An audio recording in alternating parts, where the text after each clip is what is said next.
the city of St. Louis, you're listening to the Don't Push Pause podcast with your hosts, Justin Johnson and Lindsay Reber.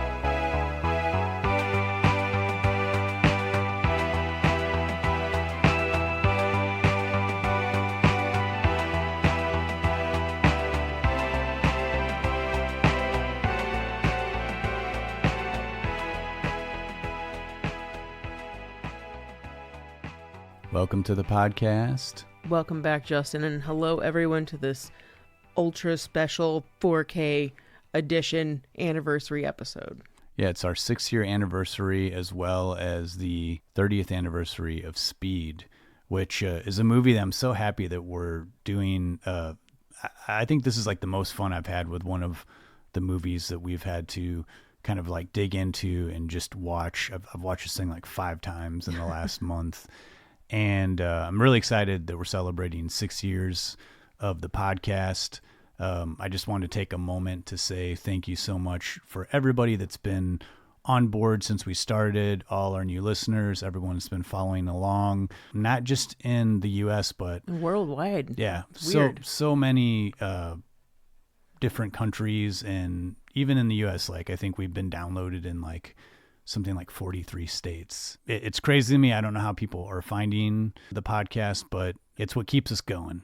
And thank you, Lindsay, for all your hard work. It's been a pleasure the last 6 years, and I'm thankful that we get to do this and hang out and talk movies and have our dogs next to us and really research these movies. And I every time, a lot of these movies, it's like I've seen so many times, but I always feel like I see them in a new light when we are prepping for an episode, because I can just really focus on the movie and dig in, and then while researching the background stuff makes the movies that much more important to me. It makes me appreciate them so much more. And certainly this is a movie, I think, in a long time where I've just seen this movie in a totally different way and just kind of blown away by the precision, craft, and overall dynamic that was put into this movie that I just don't think I noticed back in the day. Before we move forward, Justin, I also want to say thank you, too, for continuing on with this. You know, sometimes it's pretty laborious. Like, we put a lot of work into this episode that I don't know if people recognize that on both sides of this podcast, the editing, the research, the promotion that we do. There's a lot that's going on behind the scenes here, and thank you for putting in as much effort and as much work as you do. You balance a lot in your life. We both do, but thanks for continuing to do this for 6 years and having me as your ride-along sidekick buddy. I appreciate it. Wow. I never think you as a sidekick. I mean, if we were on a motorcycle, you know I'd be in the sidecar. I'd want to be in the sidecar anyway. Well. You're taller. You're taller. Oh, yeah. There you go. Bringing it back to Speed. And with Speed, I think every time we have an anniversary episode, we always try to go for something like big. And this was a movie that we kind of kicked around the idea of doing for a while. And it's like a perfect summer blockbuster. It's a movie that came out in 1994. And if you kind of go back and look at the movies that came out in 1994, it's easy to see how this movie could go underappreciated because there's just bangers coming out left and right. And what a great year for movies. This movie is also kind of special to me because 1993 was the only time I ever made it to Los Angeles. I went there with my mom, my grandma. I was like 15, and we stayed in Hollywood and walked around that area where the train flies out of the subway. And I like to think that I was hanging out in LA the exact same time that they were filming this movie, which is possible, 1993. But there are shots in this movie that kind of jog my memory of like what I thought LA looked like in the 90s. I've never been back. I've been to California several times, but never have made my way back to Los Angeles. But it's always fascinated me just how they make these movies, the behind the scenes. And there's so much that happens in Speed, how they shot this movie and made it look realistic. And time again, like as we delve further into the behind the scenes of this movie, it's clear that there's just no way that they would make a movie like this anymore. The way that they shot it and the realism, and even being able to shoot on an actual freeway, I just don't think that would be possible in any major metropolitan city anymore. Yeah, Speed is one of the last films of this era when you could still get away with doing things that probably you wouldn't be able to do just like by contract, like dangerous stunts that maybe actors want to do nowadays, but they're not legally allowed to do anymore. As far as effects, this was a time when practical effects were still definitely used like all the time, but it was moving over to a little bit of digital. It's just a really transitional time in movie making. And as far as the LA aspect, it's so nice to see a movie that's centered in LA, and I feel like I've gone on a tour of the entire city. I've been to LA a couple times, and it feels definitely like that I know exactly where I am, or I know that street. I think the movie tries to center you and make you feel like you're part of this community, because at the end of the day, it is kind of an ensemble piece film where you feel like you are a passenger on this bus with these other 18 people on it. And 18 people. I never realized there were total 18 people, Me just either. actors on the bus, not including the very small crew that you don't see on there. And of course, we've done a lot of anniversary type movies on this podcast, but this is probably the most, I mean, at least digging back 30 years, the most kind of like modern looking and sounding movie. And it just is aged like incredibly well. It's still a movie that is a roller coaster ride, and it's like very tense. And, I mean, we'll get into so many things with this movie, but just one of those movies I remember watching in theaters, and it's, you know, every now and then you have that where you see a movie and you're like, who is this actor? I'm completely captivated. And you know, you learn their name, and then you're like, what's the next movie this person's coming out? And that's Sandra Bullock. For sure. I don't know that I knew her by name. I might have, you know, I'd seen her in Demolition Man, but like, I remember walking on a Speed and not thinking about anybody but Sandra Bullock, and like, whoa, this was a great movie. And she was the anchor for this movie. And one of these movies that did everything right. You know, they had really good chemistry with actors. They had really good chemistry with the background passengers in the bus. It's shot really well. It's a thriller. There's comedy. There's action. There's a really good villain. And even though it's over 2 hours long, this movie moves so quickly, I don't even think about the length of it. It's like you get multiple adventures all crammed into one movie, that just when you feel like you have some sense of like stability, the floor is ripped out from underneath you. And you've got another challenge that seems impossible that you're getting ready to face. And also on that Sandra Bullock tip, when I saw her in this, I was in love with this movie. I went out and I got the movie poster. It was on my wall. I loved it. I still have that poster today. But I was a big old Sandra Bullock fan, Demolition Man. But I really loved Love Potion number 9. And seeing her in that movie and then getting to see her in this awesome adventure, I felt like beaming with pride as a 14-year-old seeing her in this. I think right before Speed came out, it was always playing here in St. Louis on like Channel 11 or Channel something. 11. Yeah, it was a Channel 11 staple. One of those afternoon movies. Yeah.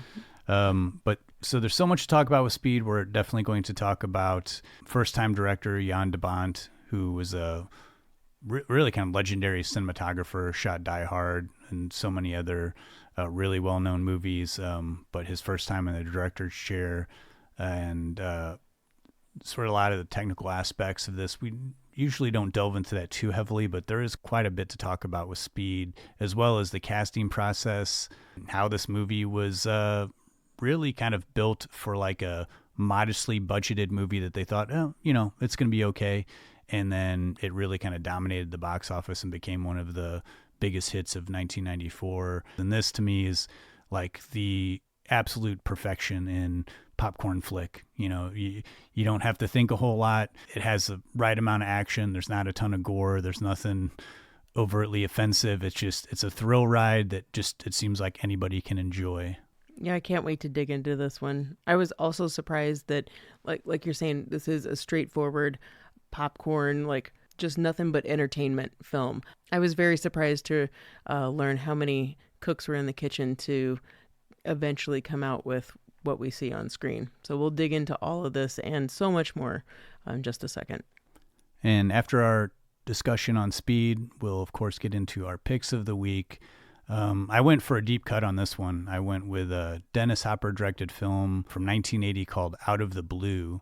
I was kind of looking through movies that were not as familiar to me, so I'll be talking about Out of the Blue. I can't wait to hear about that. I've never seen it. And what was your pick of the week? It is my Sandra Bullock standby. I love this movie. I've been waiting for my chance to talk about it. And that is The Net. I love your love for that movie. So much love for this movie.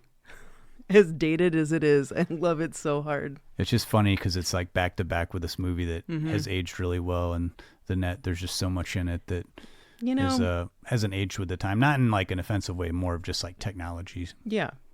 But you think about it, for the time, it was right up there, man. Yeah, it was cutting edge. Yeah. And after our picks of the week, we'll roll into our Murray moment.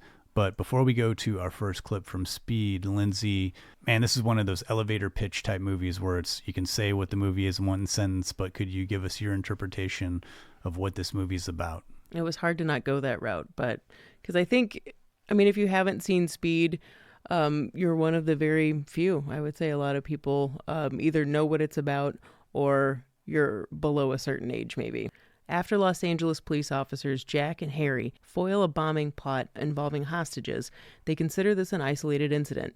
But when bomber Howard Payne resurfaces, even more disgruntled and disturbed, this madman has his sights on a fiery revenge. Howard takes out one LA bus as a warning as to what's to come unless Jack facilitates getting him a few million for what he feels he's owed by the police department. Jack's now armed with the knowledge that one more bus out there has a bomb aboard, and if it drops below 50 miles per hour, the bus will explode. Once aboard the fated Bus 2525, and with the help of one real-world spunky passenger named Annie behind the wheel, she and Jack must navigate the obstacles of the city in order to help the remaining 16 passengers survive this ride.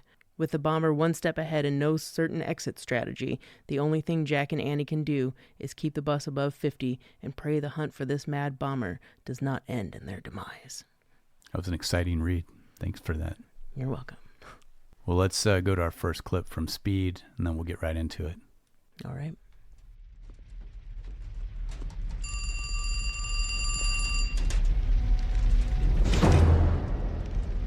What do you think, Jack? You think if you pick up all the bus drivers' teeth, they'll give you another medal? Jeez. You think I wouldn't have been prepared? 2 years I spent setting up that elevator job. 2 years I invested myself in it. You couldn't understand the kind of commitment that I have. You're wearing a man's life's work, and you think you can walk away. You got blinders on to the world. But I got your attention now, didn't I, Jack? Why didn't you just come after me? No, this is about me. This is about my money. This is about money due me, which I will collect. $3.7 million. It's my nest egg, Jack. At my age, you gotta think ahead. When I find you... Pop quiz, hotshot. There's a bomb on a bus. Once the bus goes 50 miles an hour, the bomb is armed. If it drops below 50, it blows up. What do you do? What do you do? I'd want to know what bus it was. You think I'm gonna tell you that? Yes. Very good. There are rules, Jack, and I want you to get this right. No one goes off the bus. You try to take any passengers off the bus, I will detonate it. I want my money by 11 a.m. We can't pull that kind of money in time. Focus, Jack. Your concern is the bus. And don't try to call. The radio's down. Now, the number of the bus is 2525. It's running downtown from Venice. It is at the corner of Ocean Park, Maine.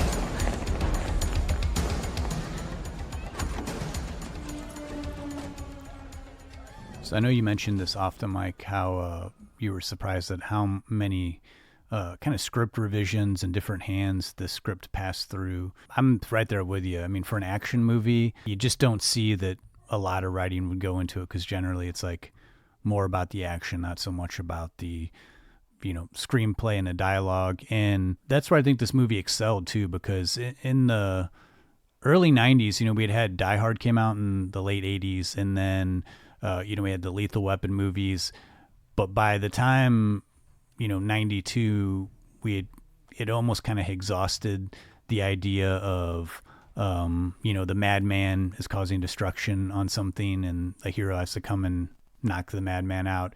And then we'd also seen several movies that tried to do the buddy thing that Lethal Weapon had done. And so this movie seemed like it was kind of touching on something. It doesn't have the buddy comedy, but it's got a little bit of that humor. It has big action sequences, but it also has like, a decent villain, but then some really good chemistry between Keanu Reeves and Sandra Bullock. But then you're also the movie is highlighted with these little side characters. So you kind of feel like you're along for the ride with this movie. You're just not watching like one lone person trying to solve an issue. It's kind of interesting how many different versions of this script came to be, and certainly a couple of them surprised me, especially with some of the casting ideas that went into what the tone and direction of the script was going to be. And the primary writer of this story is Graham Yost. He was a writer for shows in the 80s and 90s like Hey Dude, Herman's Head, if anybody else remembers that, and Full House. Among other things, he was also writing spec scripts. So that's, you're writing scripts that are unsolicited by anyone, hoping that someone will pick them up. And Speed is one of those. And the general idea for Speed started to percolate while Yost was working on Full House. He'd been inspired by the 1985 movie Runaway Train, which his father had told him about. And he watched it and he thought it was definitely very entertaining and took a few elements out of that, as well as another movie, Bullet Train from 1975. I haven't seen either one of these, but from what I understand, they do kind of have this idea of either a bomber or a train that is speeding out of control and someone needs to solve the problem. Justin, have you seen either one of these movies? I've never seen the Bullet Train from the 70s, but I have seen Runaway Train. It's been a while, but that used to be kind of like an afternoon staple on TV, and really kind of an underrated action movie. It's pretty exciting, some good, solid acting. So Yost said that he took some ideas from that and reworked the problems that he saw that were within the story of how would he, when you watch a movie and you're like, well, clearly this is how you need to get out of this problem. So that's kind of what he was doing with Runaway Train. He wanted to keep it very concept-driven, very straightforward, practical, problem-solving, that there's this massive problem with a lot of people in danger. And that script eventually turned into what the original name for Speed was, and thank God we dropped that first word, minimum speed. Terrible. That does not make me want to go watch it at all. That's like, wah, wah. But nevertheless, Yost had this idea and was kind of rolling with it. He even took public transit in Santa Monica to LA a couple times just to see what would happen, the people that he met along the way. And he really wanted to capture the reality of being a Los Angeles resident and all of the people that you're going to meet along the way and interactions that you're going to have. He knew that he wanted the story to start big and introduce the bad guy in the very beginning, and maybe you wouldn't even realize that it's the bad guy. But the general idea here is that we want to keep this story driving, contain and sustain, have the hero be pragmatic, a problem solver, and this will be a standard 3-act story. And even though Yost's script does get many hands on it subsequently, the movie does remain a 3-act story. In fact, you get kind of 3 different action movies all in one. He knew that the energy needed to be kept up, and everything, no matter what he would add in later, would always be propelling the story forward. Yeah, last night when I was watching it, I did notice that, we have a good solid 30 to 32 minutes before the bus even rolls up and Sandra Bullock gets on. So, we got a good half an hour where it's just spent on setting up the Mad Bomber and what he does, but then we get a very excellent elevator, passenger stuck on an elevator sequence that's pretty thrilling. And so you're already kind of amped up, and then you see Sandra Bullock get on the bus. You're like, oh yeah, we're just now at the start of the trailer line of that this bus can't go below 50 miles an hour. And now we have, like you said, it's almost like a whole new action movie starts up, and then we get a new character along for the ride. And even the beginning, the whole 3.5 minutes of the opening credits is in an elevator. So you think, what is this going to have to do? If I've seen the trailer and it's a bus, why is it so important that, I'm going down this elevator shaft? What's that about? And you do spend a good 25 minutes in this action sequence that is pretty awesome. It's a great setup. But I'll tell you though, The one thing that never made sense to me in every single rewatch, and you can explain it away with one line, is that I would never just assume that Dennis Hopper's character is dead after that explosion, that he exploded himself. I would never just be like, oh, of course, his own bomb incinerated him. I'm just going to assume that. There's got to be blood somewhere, or else I'm not buying that that guy's dead. Anyway, this and a handful of other things I think in Speed we choose to look past because it is such a damn entertaining movie. And this script did get a lot of attention. I mean, there were studios that were interested in the idea, interested in the script, but no studios were really biting. And you can kind of understand the temperament of 1993 because when these action movies were coming out post Die Hard, in 1992, we had two movies that were Die Hard on a blank, and it was Passenger 57 was Die Hard on a plane. We had Under Siege with Steven Seagal, which was Die Hard on a boat. And so studios are looking at the script saying like, so this is Die Hard on a bus, that doesn't sound very exciting. But there was a lot of elements in the script, was captivating enough, and it was, it had been described as a real page turner of a script, but the script wasn't getting any studios that said, let's greenlight this thing. There was hesitation, which again, I can understand. But if you look back at, Under Siege and Passenger 57, though they were called Die Hard on a blank, both of those movies were wildly successful on budgets that were relatively modest. And that's kind of how I think that the idea the studios had of like, what if we make this for relatively cheap and then, it's an action movie, it's a summer movie, it'll make its money back and maybe some profit. And that's where Speed was totally headed. Yost was able to get a meeting with future producer Allison Lyon, but he was actually pitching another project. She wasn't so much interested in that, but she did ask what else he had. That meeting then led to co-producer Mark Gordon. That was in 1991. He was kind of up and coming. It seems like everyone in this story was kind of either starting out their career or like only had a few projects under their belt, so people were willing to take a chance on something that was exciting. And producer Mark Gordon's number one concern was that no matter what it is, it's got to be entertaining. And for him and Allison Lyon, it was the elevator sequence that hooked them. And I think pretty much throughout the script's entire multiple revisions, it's the elevator sequence that always kind of remained. That was the hook in. That's what got you. That's what kept you interested. So we've got Lyon and Gordon who are on board with Yost. Studios, like Justin said, they think that they're crazy. No one's really interested in, an action movie on a bus? How are you planning on keeping that entertaining? It sounds really boring. That was one concern. Our audience is going to get tired of spending time with multiple people on a bus. How can you really have that much action? But they did get a meeting with Paramount. Paramount showed some interest. This idea of Die Hard on a bus, immediately had them thinking of John McTiernan, who was the director of Die Hard. Another name that was thrown in there was Michael Bay, but McTiernan turns it down. So does Michael Bay, obviously. But McTiernan does suggest his DP on Die Hard direct his first film. He suggests Jan de Bont to take over directing this film. I also heard a story, though, where McTiernan told Jan de Bont that this movie was completely unproducible and he shouldn't waste his time. So whichever story you want to believe, McTiernan did have a conversation with Jan de Bont about this. So from then on, we don't have a contract with Paramount. We don't have Jan de Bont. This is all just a bunch of talk. So Paramount producer sees some potential and uniqueness in the story, but there needed to be more script revisions. And this is kind of when the changes started to begin. Paramount finally does offer $75,000 to Yost to purchase the script. It was also the same week that he had finally had enough on Full House and quit. So kind of fortuitous, quit one job, pick up $75,000. That's pretty nice. And here is where we're going to begin with script alterations. Paramount has a few notes, pretty significant notes. One, first off, is that Speed is too dark of a tone. There's this whole subplot with Jack and the character of Annie, who was known as Darlene at this time. Their characters had this undercurrent addiction issue, and Paramount wanted to get rid of that. Just too dark, too much personal pain involved in the story, and it just wasn't a good counter for such an exciting film that they were trying to create here.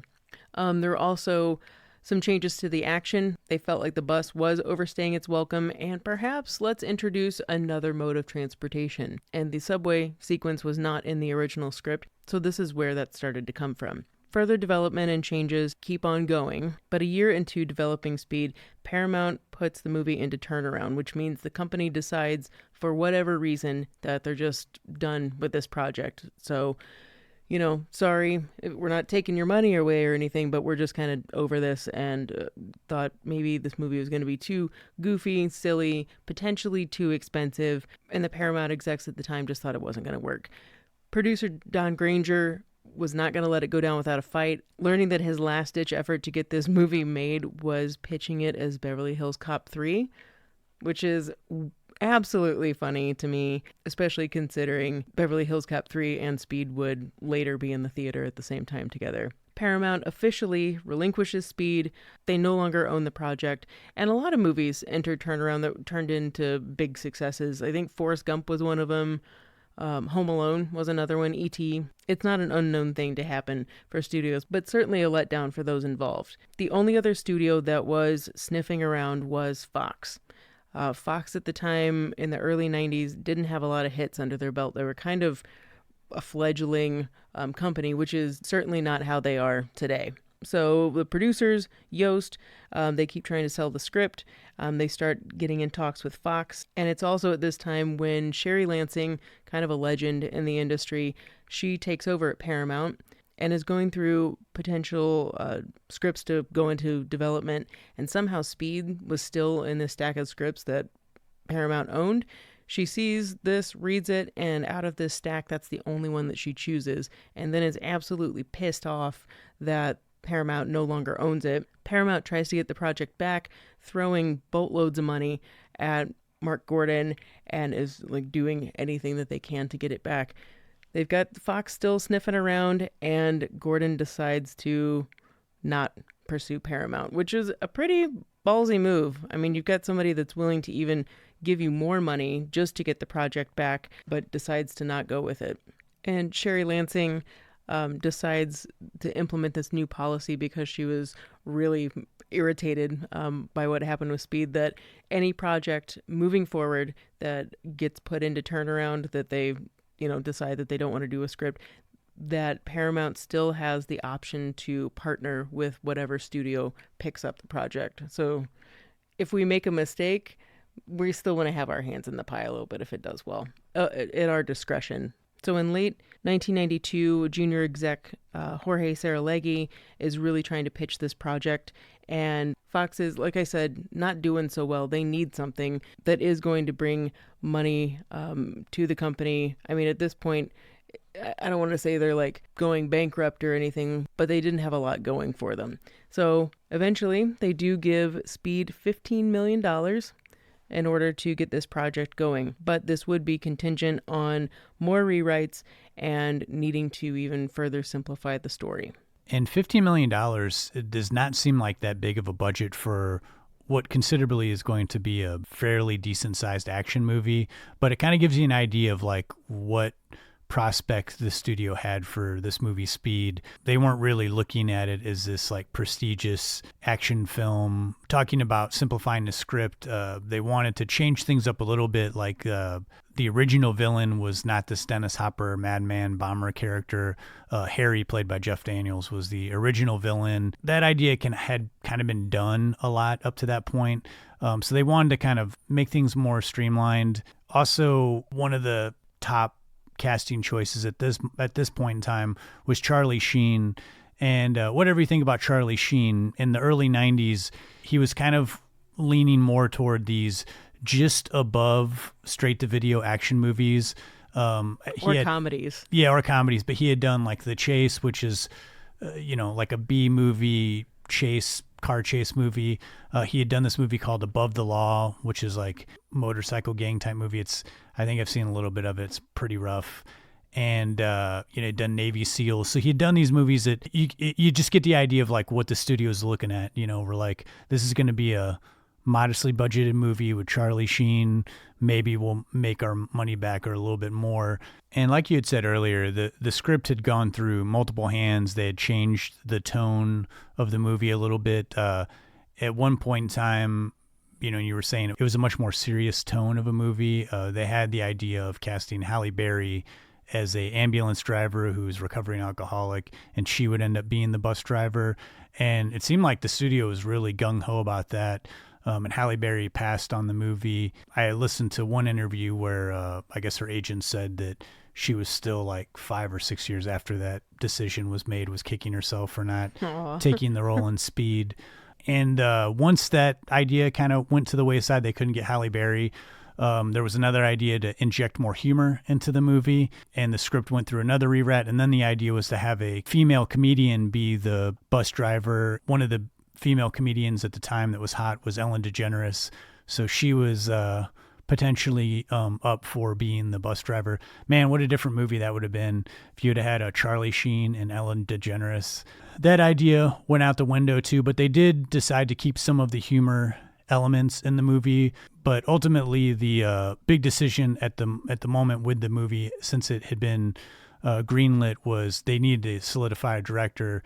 Many directors turned it down. One idea was to have Rennie Harlin direct it, who had done Die Hard 2, but was already attached to like a fairly big project. So he ended up doing Cutthroat Island, which came out, I think, like a year after Speed. So ultimately, they ended up going with Jan de Bont, who this would be his first time as a feature filmmaker, though he had so much experience behind the camera.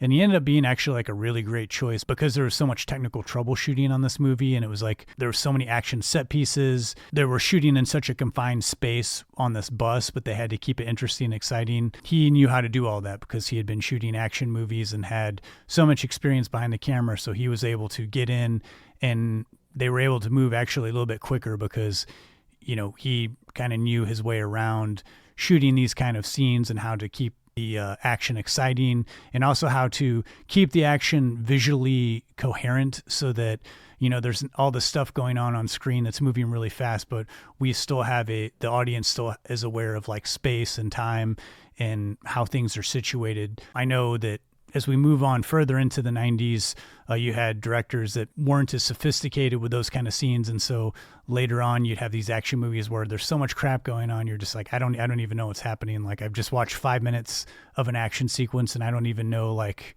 did someone get killed? There's so much stuff flying at the screen. And so he was the perfect choice for trying to make a very sharp, concise action film, hopefully that they could shoot for $15 million, which didn't actually end up being the case. No, it was doubled, I think.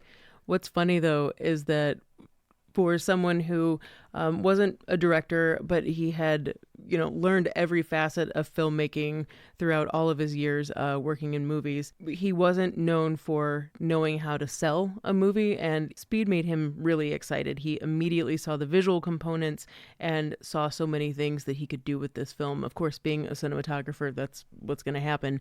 And all of these years of being basically a frustrated director, I think he was really enthused. So his first meeting with Fox, what came out, I guess, wasn't very articulate, and it just confused Fox. And they're like, you know what? I don't know about this guy. He's not really making any sense. And it was de Bont's agent who said, okay, I'm just going to ask you for one more meeting. And de Bont really reeled it back. And I don't know if he went and took some notes and organized his thoughts, but went back in for the second meeting. But had he not done that and had clear ideas, came up with new ideas to insert in the story, he was the one that came up with the idea of the bus doing the jump between the gap on the highway. He came up with that in the meeting, and that immediately impressed Fox. Also saying that he wanted as small a crew as possible, and wanted to, the one thing that Fox wasn't jazzed about was that he wanted the actors to do as many stunts as they felt comfortable with doing. And it's interesting the note that Jan de Bont, right before he started shooting Speed, had just completed work as a cinematographer on Lethal Weapon 3. And it was in that movie that he had really tried to convince Richard Donner, I think that if you're going to shoot these scenes where something's blowing up and there's fire, we need to shoot it, have the explosion happen when the actors are there. He was really big on them experiencing this explosion and them feeling the heat. And so, he applied that same direction to Keanu Reeves when that first bus blows up, and you can see Keanu Reeves, he's like, this is hot. Like he actually looks like he's like realistically reacting to it. That was something that Jan de Bont was like very insistent upon, is that let's try to keep this as realistic as possible. Let's not try to do a bunch of green screen and make people hanging on the side of a jet plane. Like he wanted the bus to be out there on the freeway. We're going to get like 6 or 7 cameras, and we're going to have like 7 or 8 buses that we can like damage throughout the shoot, and actually have, the featured players and extras like sitting on the bus for like a month at a time, like shooting out on the freeway, trying to only cut outside of the bus and not see a stunt driver, try to, as much as they can, make it look like Sandra Bullock is driving this thing and that Keanu Reeves is like hanging underneath the underside of the bus. It really makes, I think, for like a much better movie. How safe, these movies were back in the day, I can't speak on, but like the way that this movie looks versus like when you see a movie now, and I see trailers all the time. I'm not talking trash, but like, you see a movie now and it's just like, man, it just looks like everything is green screened. And you hear interviews with actors all the time now saying, especially actors who've been in movies in the 90s and are doing stuff now, they're like, just like, yeah, I'm, interacting with a tennis ball and everything behind me is a green screen, and it's not very exciting, and it's hard to get enthusiastic about a scene. And I can't imagine how exciting it must have been to, hey, we're really driving this bus 50 miles per hour down this freeway. They actually jumped the freaking bus. That wasn't like green screened or digital effects. And granted, like that jump there wasn't actually a gap in the highway. There were some effects that were done, but it was all really practical. The actual bus jump, when you see it done, I mean, it's friggin' scary. And to know that someone is in there, like legendary stuntman is in there doing that jump, comes out and is like, his mouth is like bleeding because he, I don't know, bit his tongue or something. I mean, there were a lot of things that wouldn't be done today. Also, it kind of blew my mind to know that, yeah, Sandra Bullock's behind the wheel mostly the whole time, but the person driving the bus is directly above her on the top of the bus. And even though they're not really going 50 miles an hour, it's more like 25, you're still on top of a bus steering it at 25 miles an hour. It also doesn't seem too safe either. But really, kudos to all of them. I think it's really impressive. So with Jan de Bont on board, Fox fully greenlights this picture and at the same time decides that Graham Yost has taken the script as far as it can go. So they bring in ghostwriter, script doctor Paul Antanasio, who does a complete overhaul of the story. He changes dialogue, beats, names of characters, just completely doesn't change the main action of the story, but changes so much about the story development and really focuses in on, from what I can tell, the backstories of the supporting characters. Like the passengers on the bus. Yeah. And really tries to flesh them out. And when the producers get a hold of this, they're just like straight up mad. The script that we signed on for, this isn't even it. Graham Yost is like depressed, like my script is friggin' gone. Yeah, it sounds like this guy was hired to like tighten some things up, and instead he was just like, yeah, I got this idea, and did all these things that he wasn't even asked to do, like adding a bunch of extra stuff to like side characters. Yeah, exactly. And so with the producers kind of irritated about this, one of the original Fox guys that got involved with this, Jorge Saralegui, calls in Joss Whedon, who Fox was a fan of because he had done Buffy the Vampire Slayer and was known to be really great at dialogue. Whedon came in, loved the idea for Speed, and did start changing things about it, and basically undid almost everything that Paul Antanasio did. Graham Yost would say at the end of the day with the completed script that Joss Whedon's dialogue is about 90% of what's in the script and his is about 10%. And after all of Whedon's changes, he realizes that what he did was basically undid all of Paul Antanasio and beefed up what Graham Yost already had, but he had never actually read the initial script. It seems like all he did was improve upon that. Yeah, if I just want to take a second to just talk about script doctors, you hear this all the time, and we've come across it several times on this podcast, but just this idea of someone who's changing 90% of the dialogue, but they're paid a substantial amount of money. From what I've understand, like script doctors get paid a ton of money, but the idea is that you go uncredited. You get paid money and you take a script that is pretty much fully fleshed out, like scripts that are greenlit, and then they have someone come in and doctor them up for like a month. Carrie Fisher was a well-known script doctor, as well as Quentin Tarantino. I had read he had done a lot of script doctoring even after Pulp Fiction came out. I know he doctored the script for Crimson Tide, and I remember watching that movie, and you see this little part where out of nowhere these two characters are talking about comic books, and they're going back and forth with pop culture, and it's just like, oh yeah, Tarantino wrote that little section. And there's certainly in this movie tons of Joss Whedon moments where you're like, once you realize oh, he was a script doctor on this, you're like, that's totally his kind of dialogue and humor.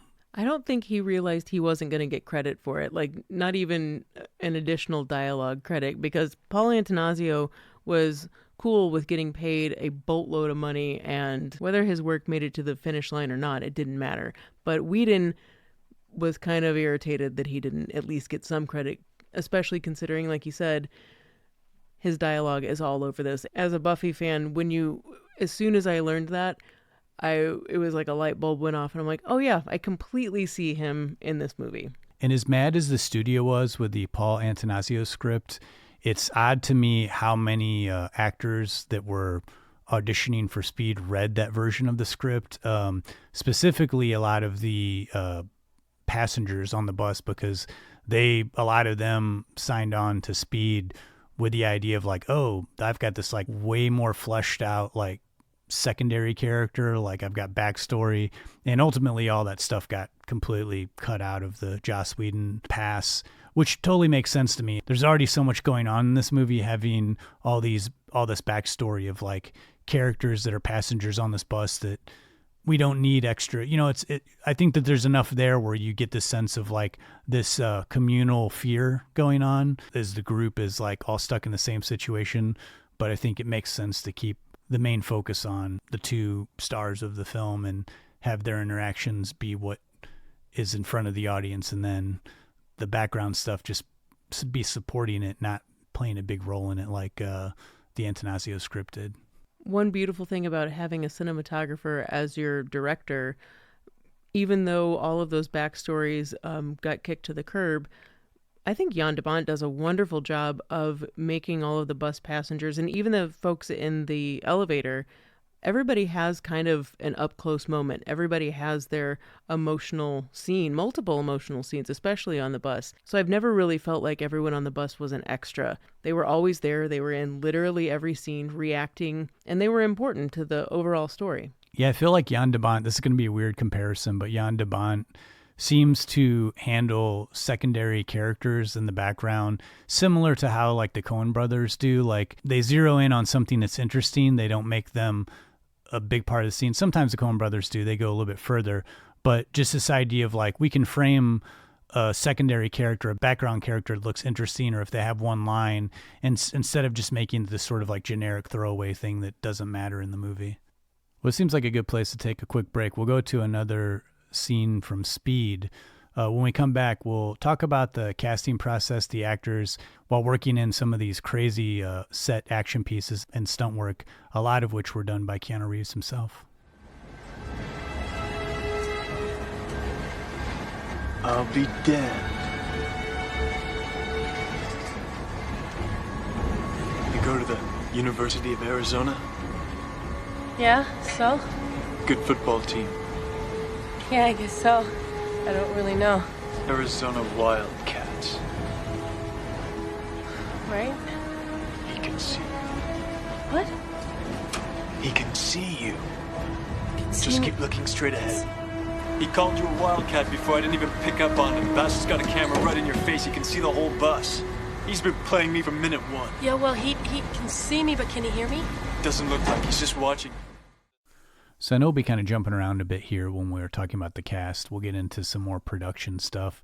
But I really wanted to start with Sandra Bullock for this discussion. I was really racking my brain trying to think of another actor who had been around for a while and then did one singular movie that kind of changed the outlook of like awareness of them almost seemingly overnight. And I honestly, it was like really hard to think up of someone else other than, I would say like Sandra Bullock in this role being number one, where she had been, she had definitely done some movies. I mean, she'd just come off of like almost a co-starring role in Demolition Man with Sylvester Stallone and Wesley Snipes. The closest thing I could come up with really honestly is like Matt Damon in Good Will Hunting. He had been in like, decently sized movies with small roles, and then like overnight it was like everybody knew who Matt Damon was, and he kind of became this whole like marquee name after that movie. And same thing with Sandra Bullock. I feel like it was like you look at 94 and then 95, 96, 97. It's just like Sandra Bullock is like the name on the poster, the face on the poster. Going into Speed, I was a huge Keanu Reeves fan already. Like I loved Point Break. I was a big fan of this movie called River's Edge, gigantic Bill and Ted fan.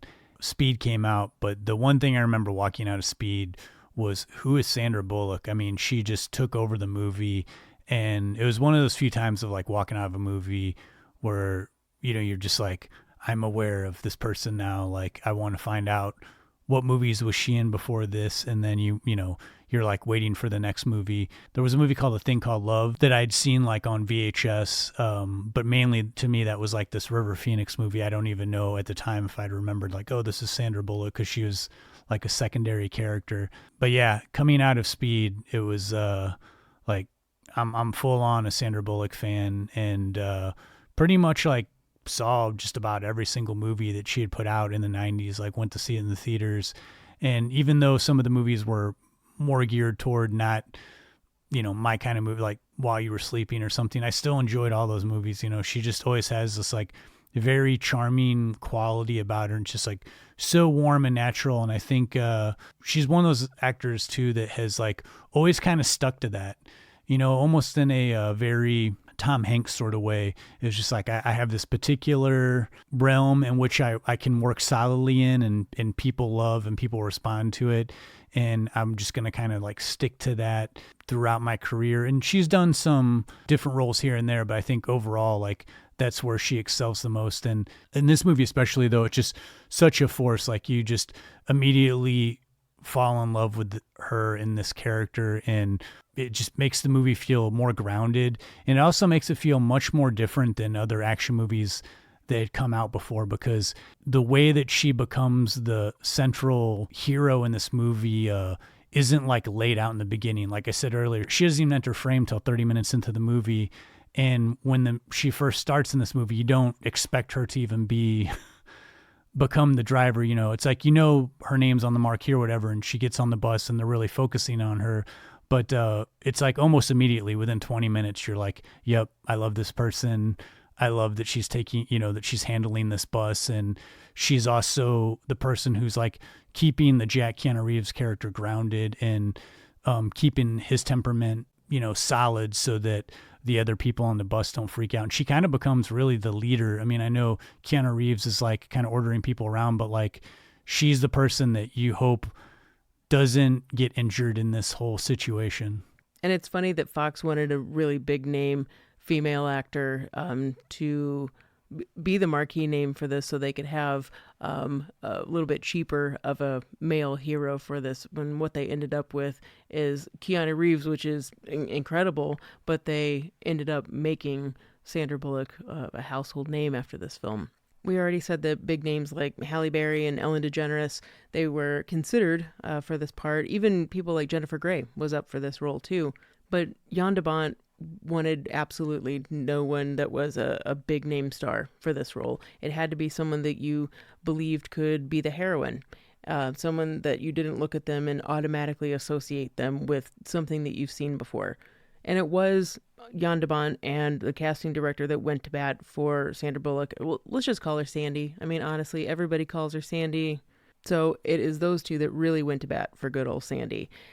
Fox absolutely didn't want her. She came in for her audition and did that with Keanu Reeves, and everyone said that it was magical, it was very fun and appealing, and obviously just a no-brainer. But Fox still, nope, that's not who we want. We want a bigger name person. It was really at Jan de Bont's behest that she came back in for a second audition. And I guess Fox's problem was that they had given her Love Potion #9 with Tate Donovan, and that movie tanked, but they blamed all of it on Sandra Bullock. And if you watch that movie, I adore that movie. It's not the most well-made thing in the world, but it's not Sandra Bullock's fault. She's totally fine in that film. It's pretty unfair for Fox to have put that on her, but she was really going for this role, and even her manager didn't want her to take it. But I guess she had a really intense, aggressive lawyer that after de Bont was arguing for Fox, she's like, I really want to do this role. Her lawyer somehow got her like the best deal for someone of her stature, which is, up and coming. She might have had a smaller career at that time, but that didn't mean after this movie it wasn't going to blow up. She eventually, I think, got $400,000 for this part, but the kicker is she got net points for whatever this film made at the box office. So not only did she get a pretty decent paycheck, but she's still doing pretty well off of this movie. And being an up-and-coming actor, and I want to believe maybe she's still like this too, every single person, every actor, crew member that talked about working with her said that she was just an absolute delight to have around, that the persona that I think, that we extrapolate from her in every film, almost every film, is just someone who's extremely likable and has a great sense of humor. I guess she kept the set just in good spirits. So I love hearing that. I also love learning that one of the weird lines in Speed was an improv from her, which was, I got gum on my seat. Gum. Always sticks out to me. But that was a Sandy Bullock improv. What really sells me on Sandra Bullock in this movie is not only, this sort of vibrant cheerfulness that she has, but there's also that when she's behind the wheel of the bus, I like that she's confident, like, I can do this, I can drive the bus. And that's clear, that's emphasized on screen to the audience. But the movie doesn't make her out to be like, all of a sudden she's the best driver that's ever existed. Like when she has to get close to the police pacer that's like trying to catch up to get the bus driver who's been shot off of the bus, bangs into it a little bit. It's like she's not this graceful driver. We believe in her that she can drive this bus till this movie's going to be over, but at the same time, it feels very natural. Like we can put ourselves in her shoes, like, oh my gosh, this would be very stressful, and there's no way I'd be able to like keep this thing steady. And even when she goes to make the turn, she's like, we're going to flip. And that's when I think that the movie shifts over to like her being this voice of reason in the movie, because she's like, we're going to tip. And Keanu Reeves is like, no, we're fine. He's like, no, you're right, we're going to tip. And then he starts getting everybody to go on the other side. And they make the turn together. And I feel like when they make that turn, that sharp turn in the movie, we immediately feel this connection between those two characters. From there on out, her chemistry with Keanu Reeves feels really locked in. And they have this little exchange in the movie where she says, she's asking him about why this guy's doing this. Why is this guy bombing the bus? And a lot of it feels like script talk. It's just like, okay, we're getting the point across. We're getting the plot across. But then she's like, what happens tomorrow? And he's like, well, tomorrow we play this game again. But then you get her line and the way she delivers it, I'm busy tomorrow, I'm not available to drive. The look in her eye and just the way that he reacts to that, you start feeling this kinship, and it happens really quickly in this movie. I mean, there's some subtlety to it, but they get locked in so quick, and it's so wild that you kind of forget all this stuff that happened beforehand, like Keanu Reeves and Jeff Daniels, and they were in the elevator. Now it's just all about, I just want to see Keanu Reeves and Sandra Bullock fall in love during this crisis situation on this bus. It kind of takes the movie into a whole nother area that I don't know that was perceived necessarily originally in the script, but I think their chemistry alone makes up like 50% of why this movie works so well and why we care about the people on the bus. It's so obviously dependent on the chemistry of the two leads, especially having two people at this point in their careers that we have to really believe it, and knowing that they sold it from the point of their audition on, and the many of the other actors that were on the bus said that their energy together, it was obvious that something was happening there. It's like one of those things, I feel like I heard about this more in the 80s, of two co-stars that do exactly what they say in the movie, like relationships that begin under intense circumstances, you know. I feel like relationships did begin a lot between co-stars in 80s films, and it feels like that should have happened with these two in real life, but it really was just like a good camaraderie that they had. And I would have loved to have seen what happened with these two later on in life past Speed. And yeah, I totally agree with you.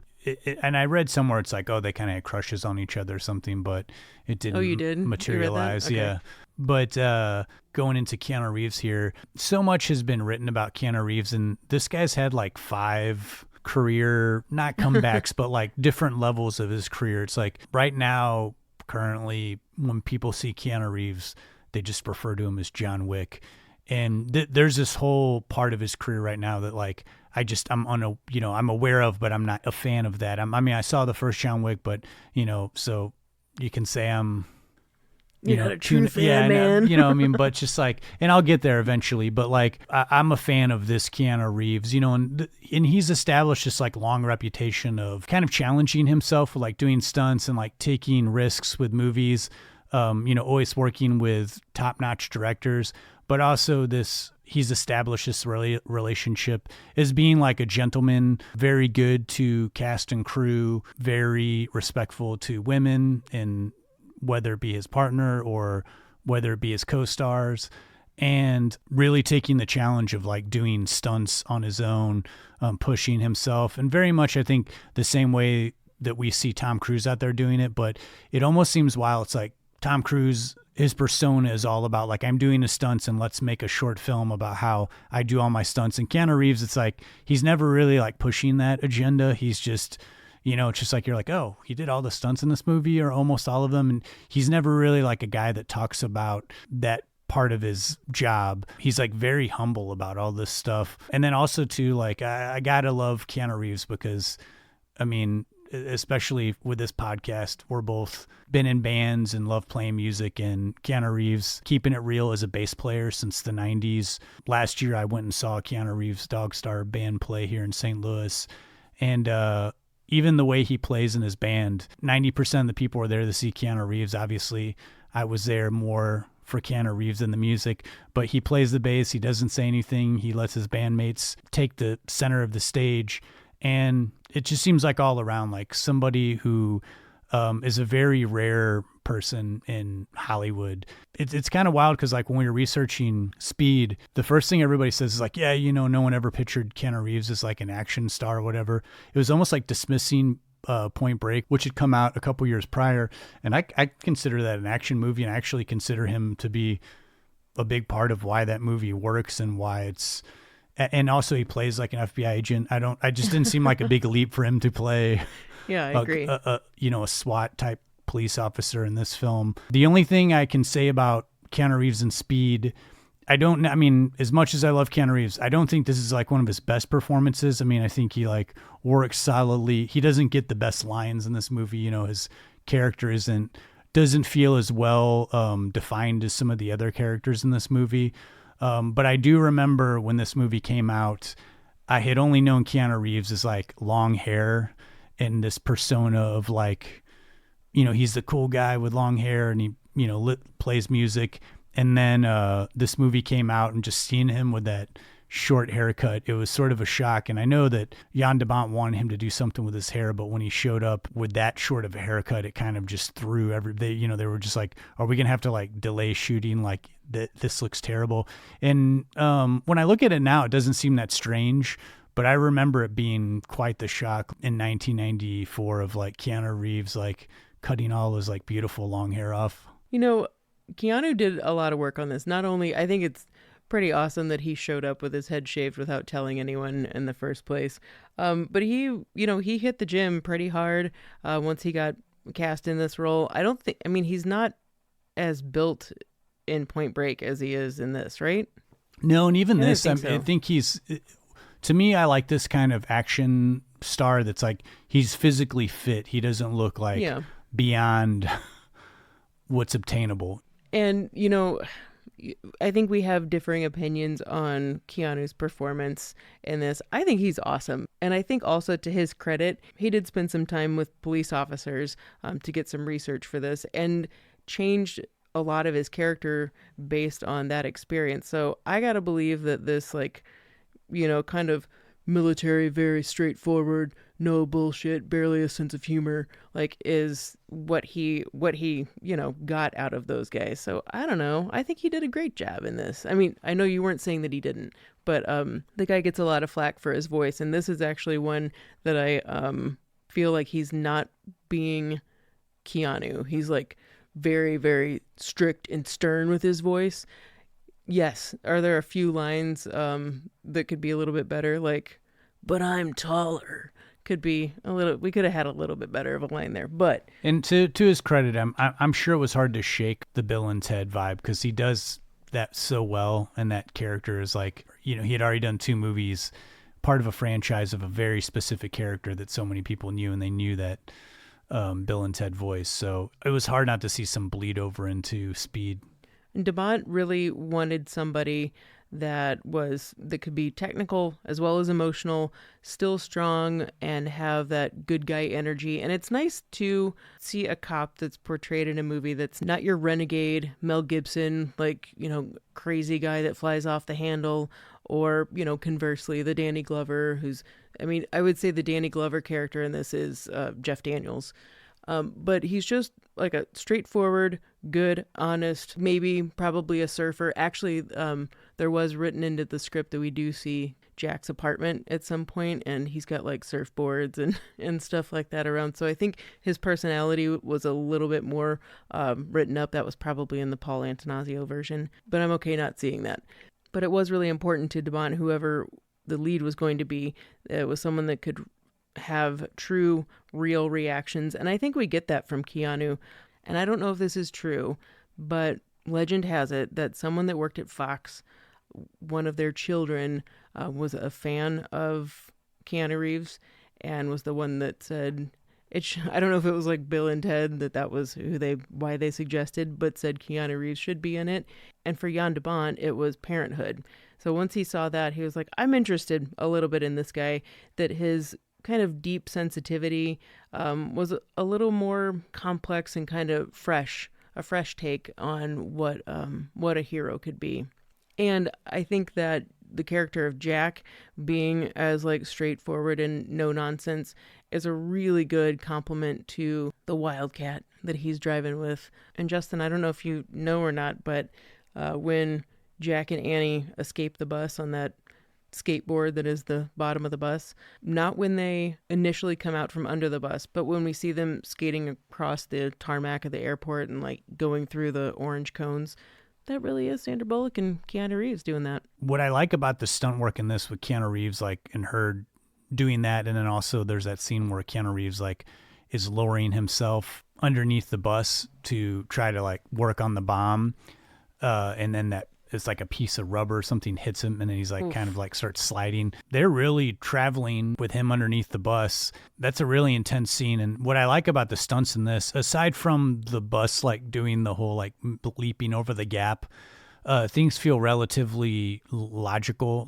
in the realm of reality. Whereas I feel so many action movies, even speaking of Die Hard, it's just where he's a building blows up behind, you just think wouldn't this heat just incinerate him? This movie, I feel, felt very grounded. The stunt work seemed very purposeful, and it didn't seem simple. It seemed very complicated, but the stunts didn't seem super crazy. It was they still kept cutting the people, but they showed him going underneath, and it's oh, is he going to get ran over? He gets back on the bus. And especially with them getting the passengers off, you can see they're still just traveling at a decent speed, and he's they're getting people across the bus. I mean, he's reaching out, and especially when he jumps on the bus in the beginning from the Jaguar. It's pretty physical stuff, and he does it really, really well. He doesn't look like someone who, just kind of like lumbering through it. It's like thinking like a lot of like B-movie action movie stuff. They just immediately cut to a stunt guy, and you can tell they don't even look the same. Or they try to use like especially when cars and stuff blow up, like Casino, for instance, De Niro, the car blowing up. Like if you look at that cut right before it blows up, it's like a dummy sitting in the car. And I feel like this movie's like really absent of that. And I'm sure there's some stuff in there that I missed, but I was watching pretty hard trying to see all the little cuts of like, is it a stunt person? Is it real? And I don't know, it feels pretty seamless in this movie. It's such a fantastic job of how they put it together. It just feels like you're there. It's intense. It looks realistic.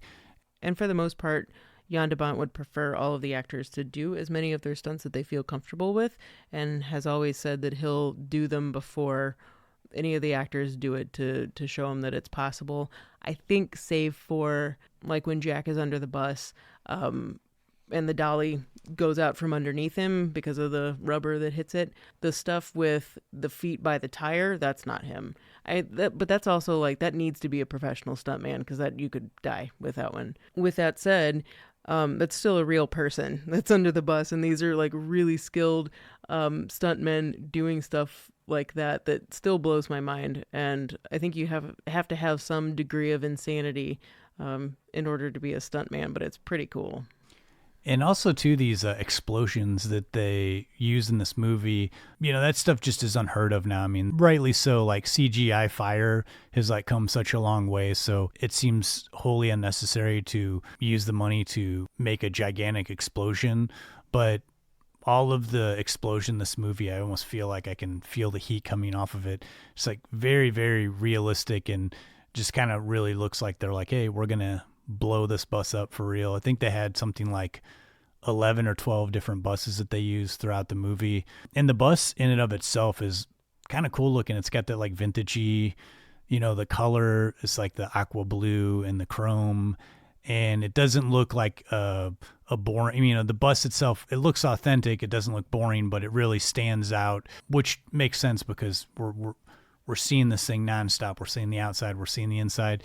And Jan de Bont and his crew did such a good job of like not really making it feel cramped. I mean, there's a couple shots where they show everybody sitting there, then they go in and for their close-ups. But from what I could make of researching it, they just were driving around on that bus for like a month, and like he had his crew up in people's faces and just kind of crowded in there. And sometimes Jan de Bont, being a cinematographer, he would operate the camera because there wasn't enough room to have like a 9-person crew in there. And they had like it was almost like a scaffolding built around the front of the bus. Yeah. So they could stand outside of the bus and shoot in, but still have room for like 1 or 2 crew people to be available, so they didn't take up room inside the bus. Yeah, just imagine this plexiglass box that's affixed to the front of a moving bus, and you're expected to just hold your own, just keep filming Sandra Bullock and Keanu Reeves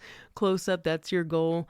Never mind that you could totally die or eat it. Yeah, all of those buses, I think it was 12 to 13, and all of them served a specific purpose. We had the ones that were for exterior shots, interior shots, but then obviously we're not going to be using the same one for interior shots that we're going to blow up later.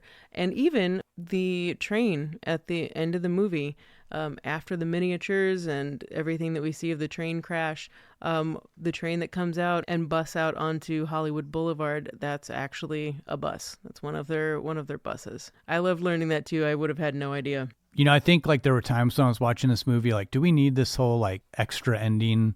It could have ended with they get off the bus and they're hugging each other, and they could have stopped the movie right there. But then I do love this whole extra 20 to 25 minute sequence where, he gets his vengeance on Dennis Hopper, and then we get this extra exciting sequence where they yet again have to speed up the train. And what a great ending, busting through a billboard, Hollywood Boulevard, you got the tourists taking photos, and they have like a great little exchange with each other of the, we'll just have to base this whole relationship on sex then.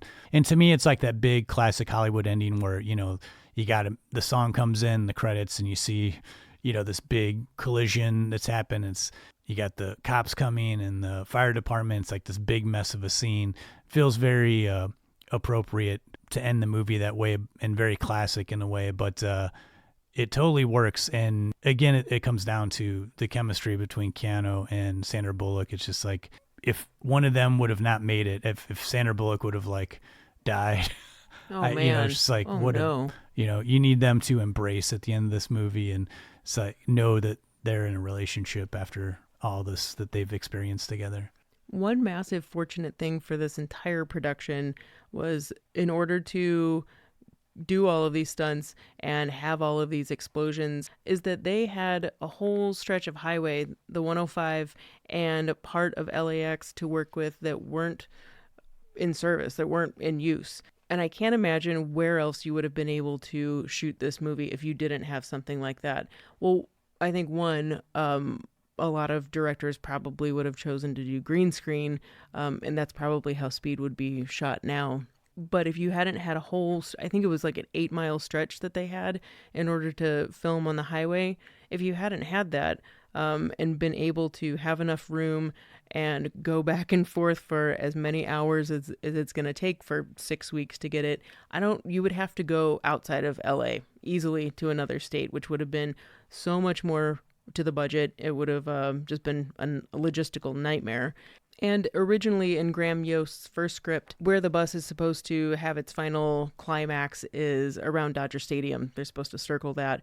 But when they couldn't get that permission, LAX came up, and there was a whole field that was used for, I think, if there's a bomb scare or something, that's where the plane goes to. So they just had this open field that no one was going to bother them. And I can't imagine, just like the highway, having all of this area to work with. And though this movie runs a little bit longer than your normal action movie, I love all this extra time that's taken with this second unit stuff, where they show all these wide aerial shots of the bus going along the highway, and this idea that it can't go below 50 miles per hour. Oh, that doesn't seem that hard. But then you realize, like, oh yeah, they're like driving in the regular traffic, but then they're on the highway, but then, cars are going to get stopped. All this stuff is set up visually.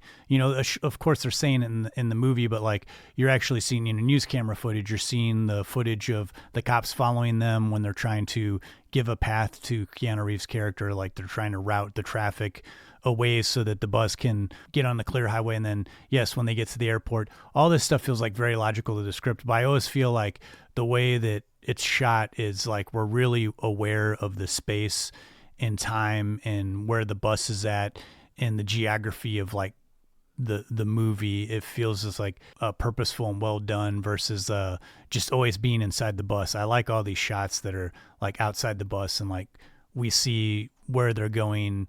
It just makes the movie feel a lot bigger too, and like a lot more involved. There's so much to talk about with the cast in this movie. We won't be able to get to everybody, just because otherwise this episode will stretch out into 3 hours. But I did want to highlight a couple more cast members.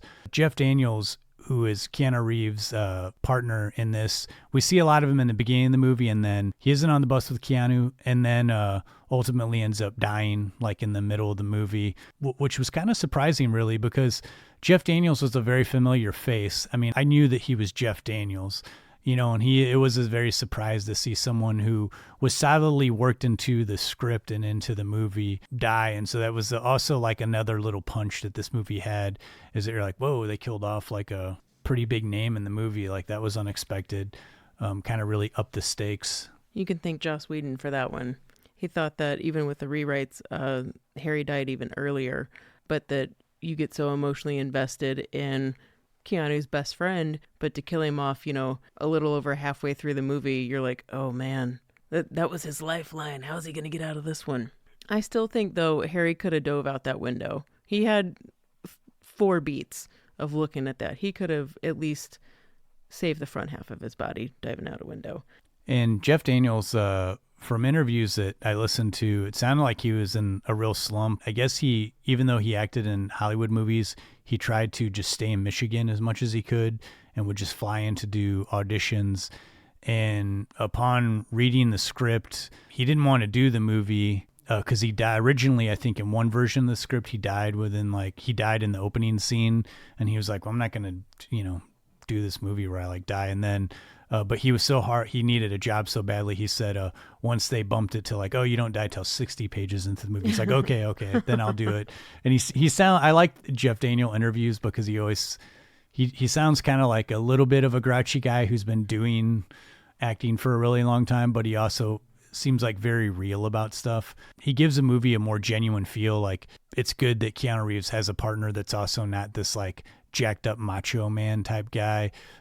Jeff Daniels, I like how he plays it. He looks like someone who's been on the force for a while, is much more logical about things, is calling Jack out on being just don't let your need to be the hero end up being your downfall, getting yourself killed. It really breaks the movie up where Jeff Daniels' character is trying to figure out what's going, he's trying to track down the identity of the bomber while also communicating with Jack on the bus. And so we have a nice, I like that there's a moment in the movie, it's sort of in the middle, or where it's about 50 minutes into the movie, where now we're cutting between Jack on the bus, the cops following him trying to help him out, and Harry Jeff Daniels trying to figure out. And then we also have the Dennis Hopper character villain. So it's moving around quite a bit, and so I think it keeps you on the edge of your seat, and you're not hanging on the bus too long, because that could probably get pretty confined and boring if we never were able to get off the bus. I also like that the dynamic between Jack and Harry, there's a little bit of comedy between them, but I like that it doesn't just linger on that for Harry, that he is the steadfast, he's the safety guy. He's the good, dependable one, but he does get the opportunity to have a little more range, especially with his scene with Dennis Hopper, where he's, held at gunpoint. And also when we see him, pissed off that he's can't find this Dennis Hopper character, and he's like, I've seen this scumbag. I like that even the limited time that we have with Harry, what Jeff Daniels does with that character, we see that there are layers to him. And for a character that is definitely in a supporting role and who's held movies on his own well before Speed, I really love him in this role. In 1994, geez, along with Speed, that would be Dumb and Dumber too. So Jeff Daniels' career resurgence right there. 2 movies in which his character is called Harry, and also 2 movies in which he was cast sort of opposite of what he was more known for. Yeah, what a year for him. Well, to round out the cast here, let's talk about Dennis Hopper. His role in this kind of became the tagline, his voice in the trailer, the pop quiz hot shot. He really became sort of the big villain, go-to villain, I think, after this movie. Is right after this, he was cast in Waterworld as the villain, a very similar role. He had played somewhat villainous characters, but I think in this one, that manic energy that he's able to muster on screen, and they let him relax into the scenes too. It wasn't just let's cut to him for a minute and have him do a villainous laugh and a one-liner. He has full bodied scenes where he's reacting to things. He's watching the news footage unfold while he's eating a sandwich, drinking a Coca-Cola, making observations. They settle on his character more than just a minute, so we really can feel we're getting to know him a little bit, not just this faceless killer. I mean, I don't know if I would say just a normal guy, but we don't have him as a creepy, terrible guy that's I don't know, masturbating in his apartment and alone and seedy. He looks like a normal, he's not sitting there smoking cigarettes and throwing back Jack Daniels. Like you said, eating a sandwich and drinking a Coke. It's almost like he is the nerdiest bad guy there is, but he is certainly venomous. But there's this loneliness and pathetic nature at the same time that he's kind of vulnerable and also tragic. He looks at himself as a victim, which is why he's blowing up things, why he is trying to exact revenge on the police force. And Dennis Hopper, even though he was far down the list for Fox as far as an option for this role, I mean, I don't know, just based on any character that he's ever played where he's kind of a whack job, to me, he's perfect for this role. talk about someone who's just had such a long history in movies prior to Speed, dating all the way back to the 60s. I mean, worked with John Wayne, early in his career when he was like 18 or 19, and then kind of defined a generation by directing Easy Rider.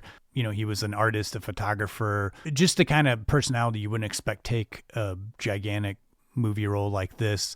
I think he did more of that after this movie came out because it really seemed like it raised his status, as far as like a name actor. But the main thing I kept thinking of as far as the villain in this movie goes is that, I read that pretty much they were giving it to Christopher Walken. Like it was his role and he was just finishing the movie and he just needed 2 weeks to take a break. And they were like, we're already shooting, like we need you now or you can't have the part.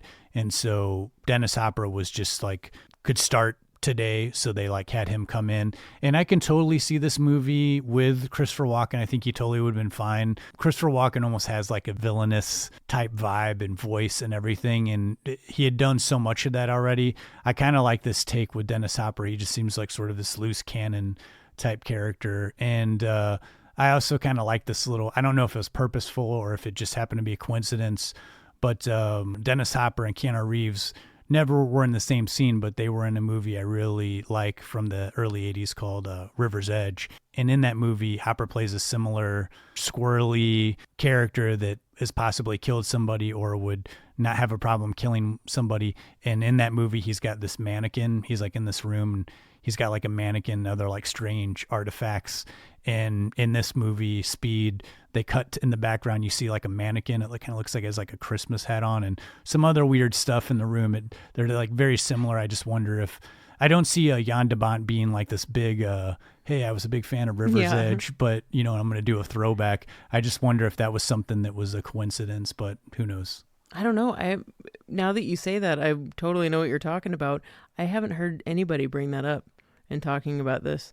I think Hopper was his quirkiness and the slight dark comedic elements that he brings to this character, while Christopher Walken would have been great. I think that there are things that Dennis Hopper did that Christopher Walken couldn't have done in the same way.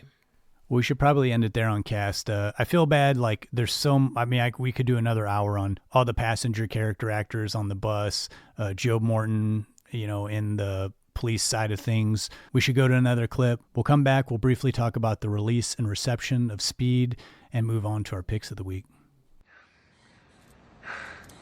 You didn't leave me. I can't believe it. You didn't leave me. Didn't have anywhere to be just then.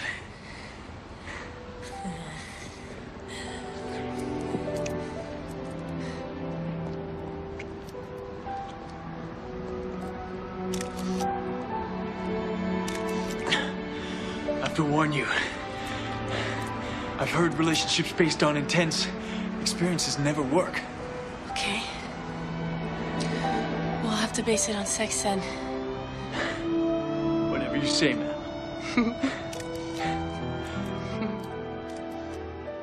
Now, like we said earlier, they used about 11 cameras on this thing. They were shooting simultaneous, which is a really great idea to do with an action movie because you don't want to redo a bunch of these big action sequences a bunch of times. I know one interview I read, they had like 300 cars that they had on the freeway whenever they were doing certain scenes. And so, if someone blew a line or something, they had to reset, turn everybody around and go at it again. So it helped that they had multiple cameras running. So that way, they're like, we got coverage. We don't have to do like 3 takes of this stuff. I was curious, like in the editing process of this, is like, how long was the first cut? Was it like 4 hours or something? But it sounds like they had it trimmed down pretty good. It was like by the time they had their second cut of the movie, Jan de Bont seemed pretty happy with what they had. But the first cut that they had of the movie, it seemed like the studio was kind of shaky on it. But then once it was like a quarter of the movie cut together, people seemed pretty excited, like, oh, this movie actually works. And it has to be scary with action movies. I think a lot of times you won't know till you get into the editing room because you can tell like on set, like if chemistry between two people is working, but sometimes it's hard to tell like after you get all the special effects in and visual effects, whether or not and like once the stunts are all like filmed, like whether or not like does it come together coherently and feel like it's paced right, and it seemed like right away they knew like, oh yeah, this movie's going to be a hit. Everything's coming across on screen loud and clear.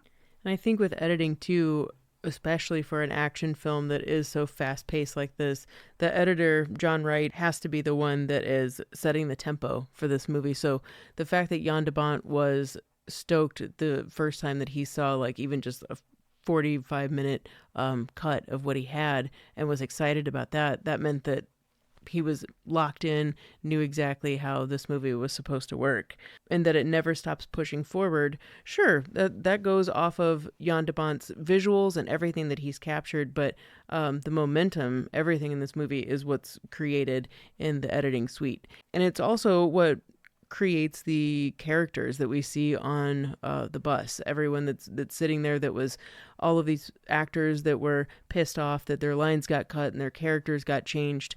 In the editing suite, how it's all cut together with their reaction shots, that's where their character building begins, and they really do become part of the full cast. It's really good, too, to have something to lean heavy on because, I've had brief experience editing movies. I mean, I edit this podcast monthly, but, it is good to have extra stuff. And I can't imagine how nice it would be to, hey, we have to cut away to somebody to emphasize, okay, we're all happy now. Like, she makes that turn and everybody's cheering her on. It's like, okay, everybody cheer. Like, so they always had something to cut to kind of emphasize what the temperament on the bus was throughout the movie. And, also kind of like for the audience to gauge that, like, okay, everybody's feeling happy now.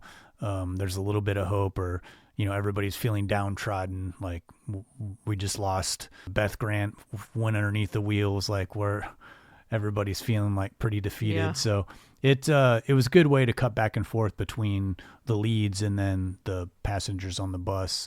I think the first thing that catches your eye in this movie is the elevator sequence. Like the opening credits are pretty long. I honestly hadn't remembered how long that they were. I was like, man, it's like 3 or 4 minutes of like, it's going through the elevator and it's like this, very booming music. And you were the one that told me like, oh yeah, the elevator stuff was all miniatures.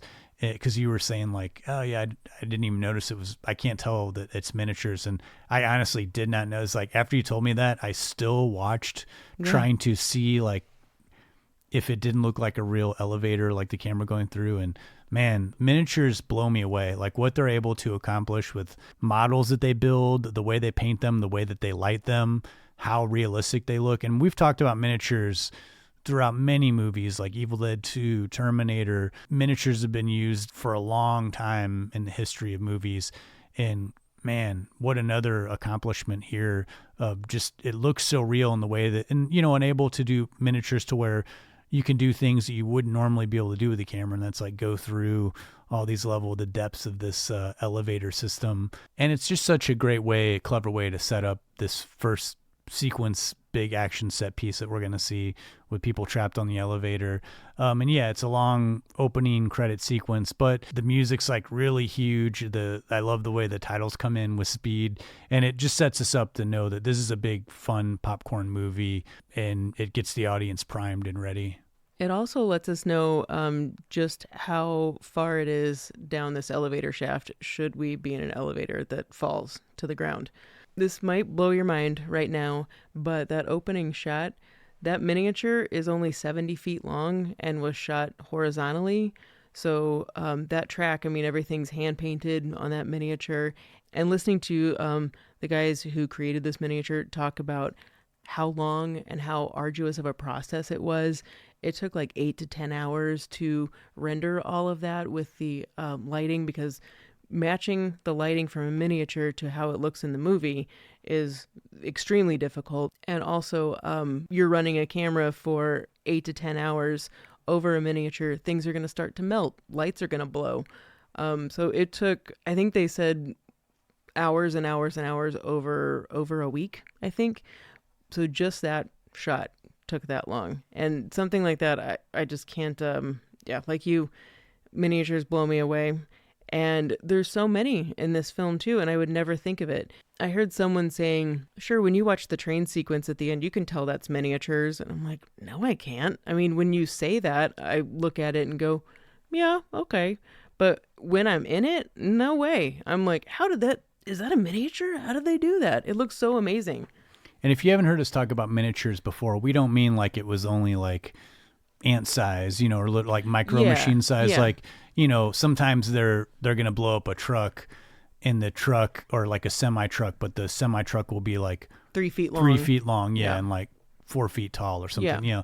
And it had to be great though for the creators of this elevator sequence. Cause sometimes when we learn about these miniature creators, they're like, oh man, we did all this work on it. And then it was like on screen for like 1 second. And at least this one, it's this very long 3-minute scene. So at least if you worked on that, you're like, hey, it's right up there. It's on the big screen. It's the first thing everybody's going to see when they start watching the movie. And the miniatures were actually the last of the kind of special effects that were to be done, to be added in to the film. And during that time, Fox came to the production and was like, guess what? True Lies just bailed out of their release date, which means we're pushing speed up, which means you have a considerable less amount of time to get this done. So they just started working 7 days around the clock, getting paid triple overtime in order to get these miniatures completed and done. And for a rush job, I mean, they're outsourcing to other people outside of their team just to get it done. Man, it looks so cool. On top of the miniatures, another thing that happens a lot in this film is rear projection. And rear projection is something that I think also goes unnoticed. Both of these things we've seen in Aliens. We've talked about that before. That's a really good example of miniatures and rear projection and matte paintings. All three of these things are old school techniques in filmmaking and utilized in this film to where I don't think you can tell the difference on what's real and what's being created. And I think one of my favorite examples of this rear projection and kind of composite imaging of showing Keanu Reeves on top of the elevator as Dennis Hopper's gonna try to squish him. He's on top of that with rear projection happening underneath him, so it looks like that's disappearing as he's going up, and it looks legit. It's just wild. I mean, and again, we get into this situation every time we do a special effects movie. Like, we don't want to go down that road, but this style of effects, like these movies, just age so much better than so many movies that like were later in the 90s that relied so heavily on the CGI in early 2000s. Like, you just put these side to side, and there's just no comparison. I love this that we're existing in this world of practical effects are still the norm, and early digital effects are emerging. Like, yeah, sparks, removing wires, but also like little touches, like adding birds to the background of where the bus jump scene is. Just little like that's the only CGI that's in there. Everything else is shot like how the bus jumps, and then it's matte paintings to create the reality that the ramp that the bus actually catapulted off of is the gap, and where the bus lands, totally a matte painting. Would have never guessed. One makeup effect I'm glad that we didn't get a good close-up view of is Dennis Hopper's decapitated head. I've seen it in only an image from the distance. You know what? I'm glad we don't. I think it's just as effective. Yeah, overall, this movie is very low on gore, which I like. I mean, really, the only gore scene is the opening where Dennis Hopper stabs the guy in the ear, which almost seems not to go along tonally off for what happens in the rest of the movie. That had to be an add-in too, because he wasn't a character in the original script. Yeah, and so it's just I like the style of action movie. It's just like there's hardly any. I mean, don't get me wrong. I love all my shoot 'em up Schwarzenegger movies and that kind of stuff, but like there's just very little gunplay in this movie. A lot of it is about tension, and then the moments that there are like explosions and stuff, we're not seeing like body parts like ripped off of bodies. It's all like more left up to your imagination. Like, you hear the sound of like a body going underneath the bus, and like you see an explosion, but it's more left up to your imagination. Beth Grant had, I think she said 5 dummies made of her, and she said that was real weird. But I don't know why every time that we see her leg, the bus go over her leg, it reminds me of the Wicked Witch in Wizard of Oz.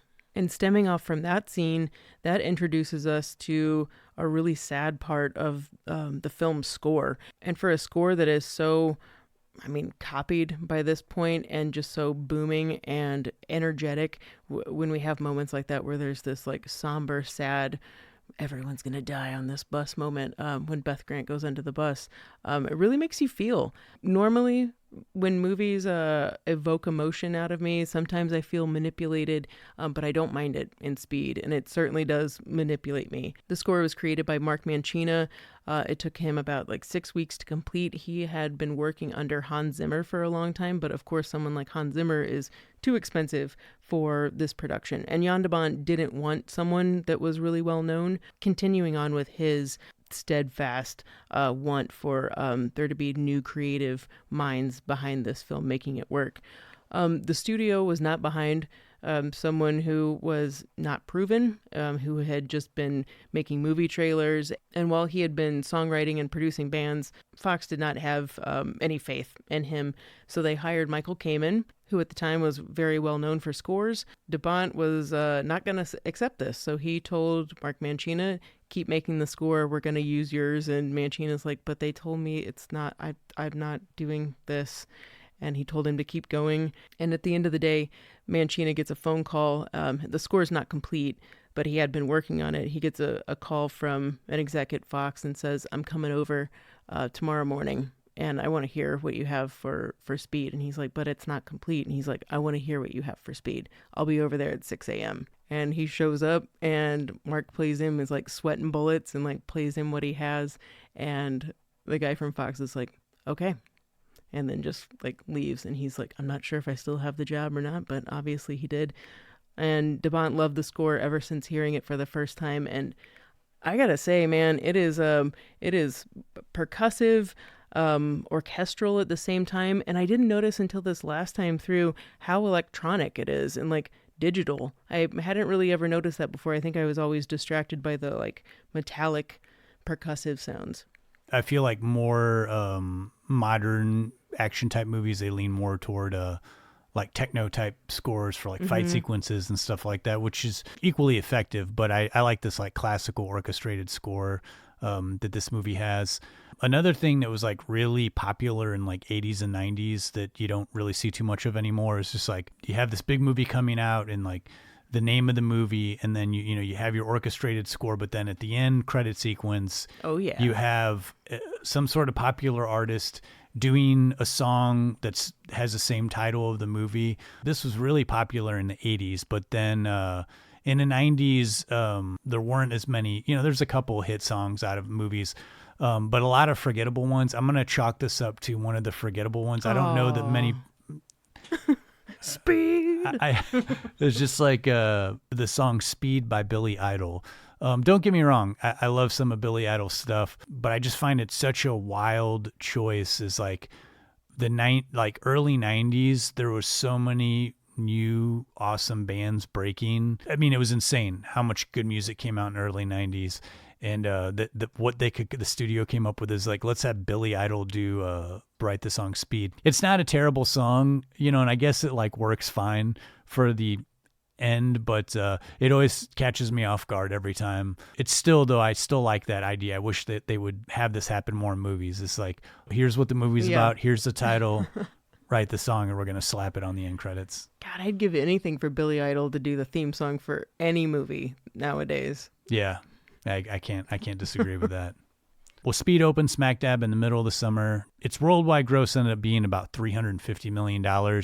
This movie was made for like somewhere between the neighborhood of 15 and 30 million.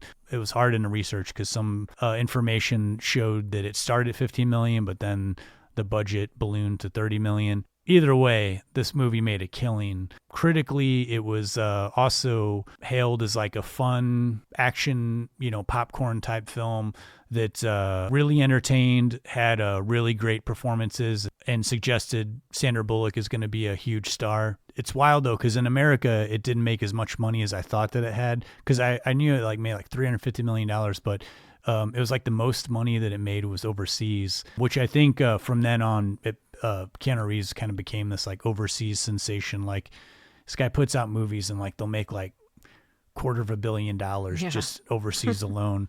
But just to give you a rundown of what was going on in 1994, in the domestic box office, Speed was only number 7 for top 10 highest grossing movies in America, which was kind of wild to me because I remember this being like this huge blockbuster movie. But like I said at the top of the episode, man, 1994, what a huge year for movies. Just to give you a quick rundown, the highest grossing movie in America, 1994, The Lion King, number 2, Forrest Gump, number 3, True Lies, which I was kind of surprised it outgrossed Speed in domestic.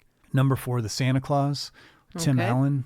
Okay. He was huge in the 90s, It's mid-90s. true. Yeah.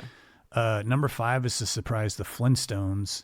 I haven't seen that one since 1994. I think that was a surprise for everyone. Yeah. Number 6, Clear and Present Danger, the kind of movie that you just don't see in theaters anymore. That's sort of like adult political thriller. Then number 7, we have Speed. Round out the top 10, we have number 8, With the Mask. Number 9, Mrs. Doubtfire. And number 10, Interview with the Vampire. Oh, I didn't see that one coming. Huh. 1994, not a huge year for Tom Cruise. He barely cracked the top 10. And in a movie that he would never do again. Yeah, it's kind Never. of wild. Yeah. Also, as far as like the marketing in this movie when it came out, this was that era where they just started putting the actor who was in it, like their face on the poster. I don't know, it was like wild to me that they didn't do like a secondary poster. Like I feel like when it came out on VHS, like, you know, at least you saw the bust, but I always felt like the main poster was like Keanu Reeves' face. And it was wild that they didn't, I mean, maybe there are some alternate posters that I don't remember seeing, but it was just like wild that they didn't utilize Sandra Bullock, especially because, you know, sometimes they would run like a second poster, like, because movies stayed in theaters way longer back in the day. So like every now and then, months later, like another poster would pop up. You know, there was like always like an extra image that you would see. But the only thing I could really find when I was looking at past like promotional material was just like you kind of saw the bus in the background and it was like Keanu Reeves' face. The poster that I have isn't that one. It's just of Keanu Reeves in running pose in the beginning shot where the bus is exploded. So there's the exploded bus in the background or just like fire. Yeah. And it's just Keanu Reeves midair running. That's the poster I have. I haven't seen that anywhere else. And I do know that, I mean, Dennis Hopper was big enough to where it was like Reeves Hopper. Yeah, like, right? It was just like their last names on the poster. It's like, all right. Well as being critically, commercially, and from audiences well celebrated, this movie was nominated kind of throughout every award that there was. It had 20 wins, 20 nominations, but at the Academy Awards was nominated for 3 and won 2, was nominated for Best Film Editing, but just won Best Sound and Best Sound Effects Editing. And Speed is very impressive in all 3 categories. So it was certainly worthy of that. I know, like the other night I had this thing cranked. I was like watching it pretty loudly and I was like, man, this is a great sounding movie. I mean, again, it sounds like a modern movie. I mean, you know, there's plenty of movies that 30 years ago didn't sound like this. You know, it seemed like sci-fi movies and like action movies added a little extra, but man, it was like really surprised at the way how good this sounded. And I know that you've complained to me about movies in the theater now that sometimes are too loud. I feel like this one in the theater is not too loud. Not sometimes are too loud. They're too loud. They're too goddamn loud. I feel like this movie in the theater would not be too loud. My organs don't need to be rumbling in my seat when I'm trying to watch a movie.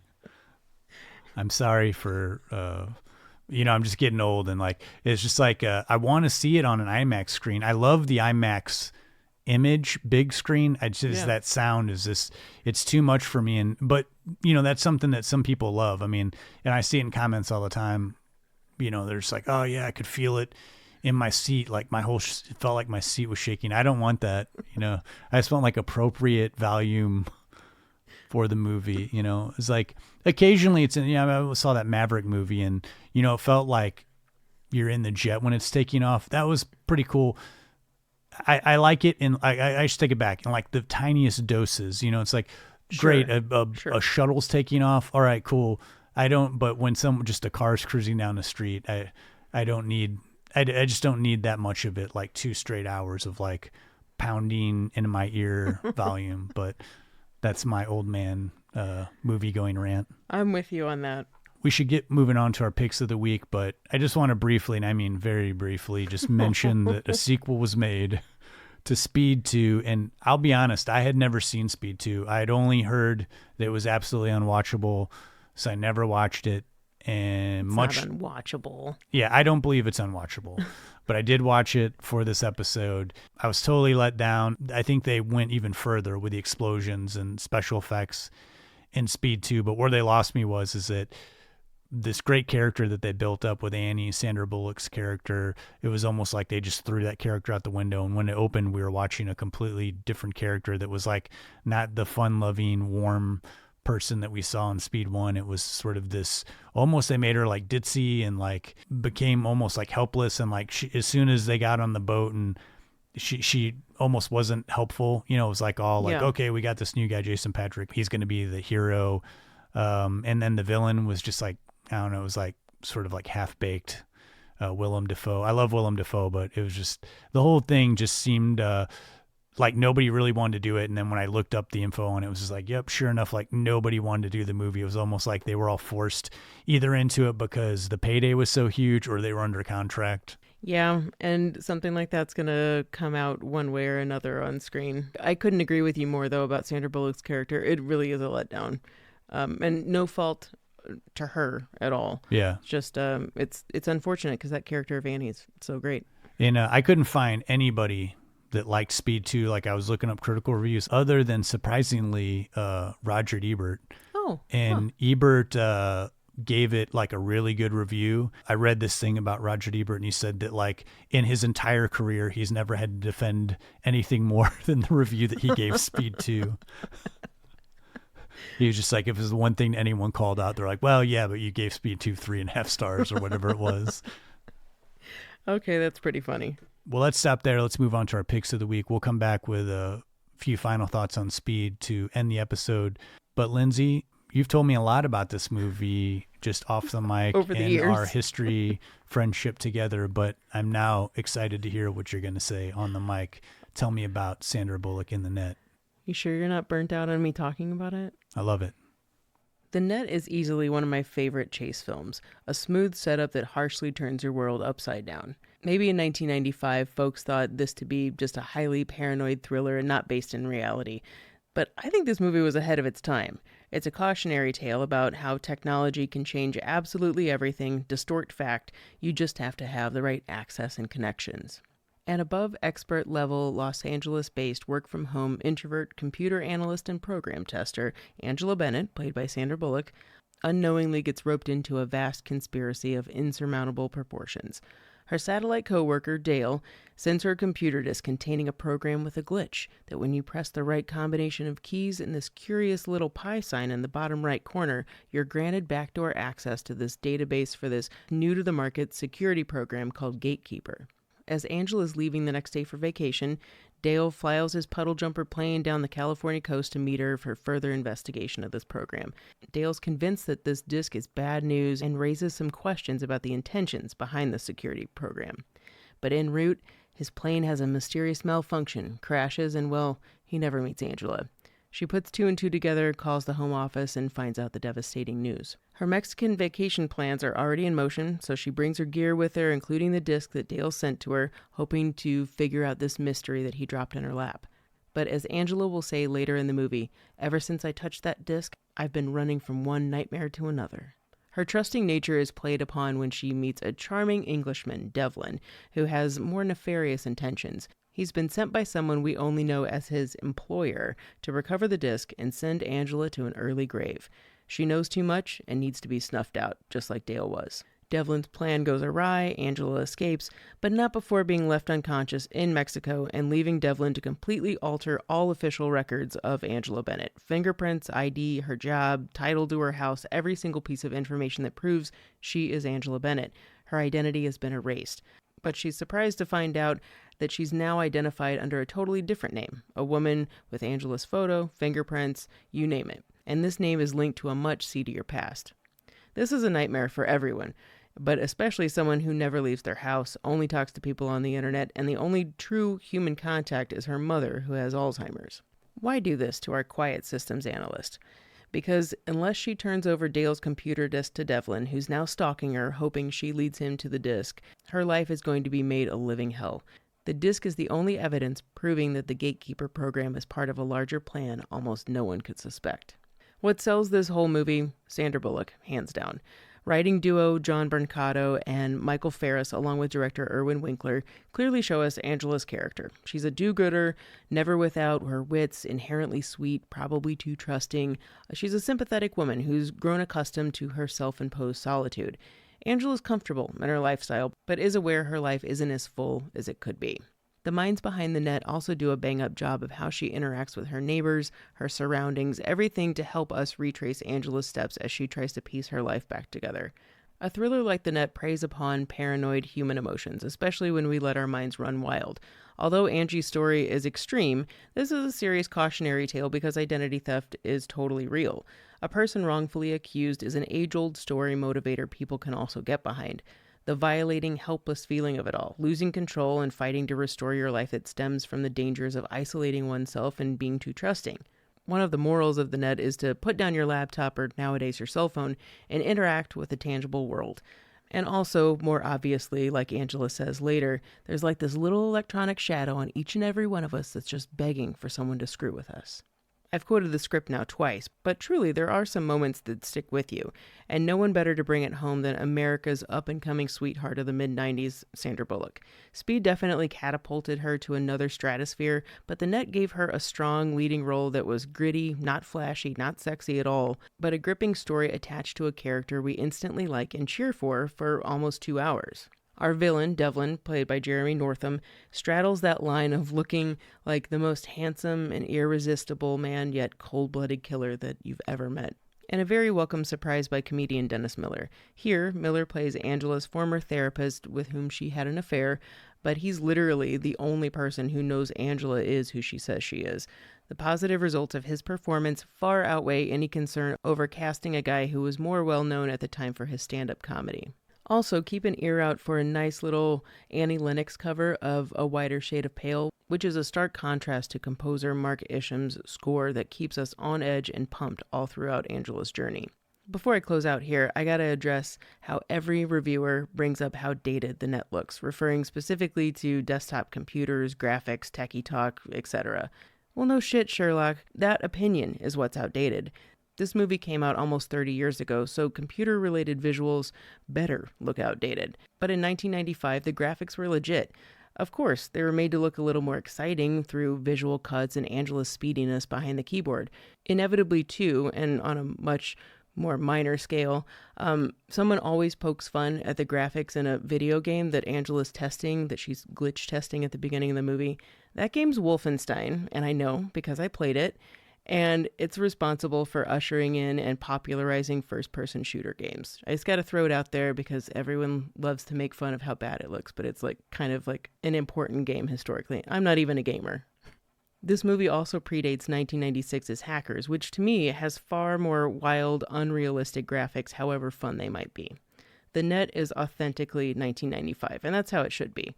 If you've not seen it, to me, it's a damn near perfect 90s thriller, which is a well-loved genre on this podcast. Yeah, I watched this movie pretty recently, and it is, like you mentioned, the outdatedness everybody talks about, which is comical at times, but it's like, yeah, I mean, it was like the internet, everything was just starting up. It'd be weird if it looked the same. It is wild, though, how identity theft is like such a common thing now. Like I've known like 3 people that have had their identity or Facebook identity taken and then used for something else, and this is like the dawn of like that cyber hacker terrorist type thing.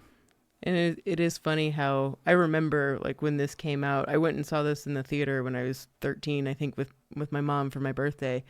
And I remember reading reviews of people saying this is so paranoid and unrealistic. And I mean, it's only a couple years later when that stuff started to kind of ramp up, and The Net is a all too unfortunate reality. And I also saw an interview with Sandra Bullock who said that her experience on that movie and kind of being absorbed in this world, she said totally played into why she doesn't do social media and why she's never really participated in that. Oh, yeah. All right, Justin, it's your turn. Please tell me about this movie that I've only read about, never seen. I can't wait to know about it. So my pick of the week is a movie called Out of the Blue, which is a very obscure Dennis Hopper movie that came out in 1980, but was sort of a forgotten film, and then it got restored around 2018, 2019.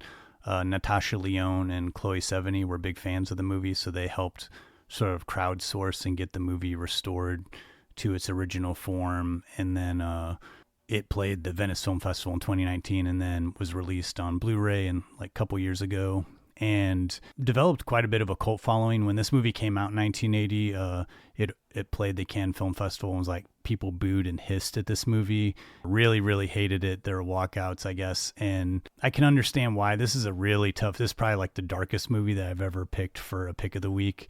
I would really put this movie up there with like Kids or Mysterious Skin. Even though the movie came out in 1980, it feels very 70s, the pacing, the style, the type of acting. This movie goes into territory that's like pretty uncomfortable. It's tough to watch, made me uncomfortable to watch. But the reason why I bring this movie up and recommend it is the lead star performance by Linda Mance. She was, I believe, 16 or 17 when she did this movie. And, you know, if you think of like Jodie Foster in Taxi Driver, this sort of no nonsense teen portrayal, you know, really show that like pain behind their eyes. It is a very, at times, a funny and chilling portrayal. Some of the themes are like dealing with trauma, and the movie I think gained a cult following because it was, it's based around some like punk rock aesthetics. Like she's obsessed with Elvis, but then she's also obsessed with punk rock. But the gist of the movie is that in the beginning we see her, she's a little bit younger. She's dressed in a full clown's outfit and she's in the cab with her dad, played by Dennis Hopper, who's kind of a big drunk, and he's driving a semi, and he slams into a school bus, killing all the children. So very grim opening. So he goes to jail. Her mom is addicted to heroin. Occasionally Dennis Hopper's best friend hangs around and basically hits on this 16-year-old girl. He's like kind of a creepy dude, or is trying to gaslight her mom into giving her drugs so so that she'll sleep with him. So a lot of the movie is the teenager CB kind of going around, getting high, hanging out with her friends, getting interested in punk rock, like going to a punk rock show. There's a scene where she hitchhikes and this couple tries to take advantage with her. And again, it's one of those very grim, dark scenes that I don't think you would really see anymore. But in the 70s, they could get away with that kind of thing. And it is tough to watch. Ultimately, though, you feel like this sense of doom that's coming. Her father, he killed like 15 school children with his truck when he was drunk, somehow gets out of prison after only 5 years on probation. They don't really go into kind of what his psyche is, but Dennis Hopper, who plays her dad, just does such a good job of like this damaged person who's like a drunk. Immediately he gets out and like starts drinking heavily again, tries to get a job in construction, but one of the parents of the kids that died like talks to the foreman and gets Dennis Hopper fired, but immediately comes back into the family that's already damaged. He kind of wrecked when he left, and we find out that even darker stuff about his character, that he sexually assaulted his daughter. And the movie gets pretty deep toward the end, but also I guess could probably be viewed as a little bit exploitive. I won't go into the last like 25 minutes of this movie because it is a tough watch, but if you can get through it, it kind of hit me kind of hard. I can see why people were turned off by this and were like booing it, but at the same time, if you can kind of look at like the acting and the subject matter, I feel like it is worth a watch, even though it's difficult. Though, if you're the kind of person that's just like, oh, I've heard this movie has a reputation and, you know, you shouldn't watch if you're squeamish, I would recommend not watching this, especially if you've dealt with some sort of trauma or like sexual assault. You know, Dennis Hopper's been acclaimed for being a director.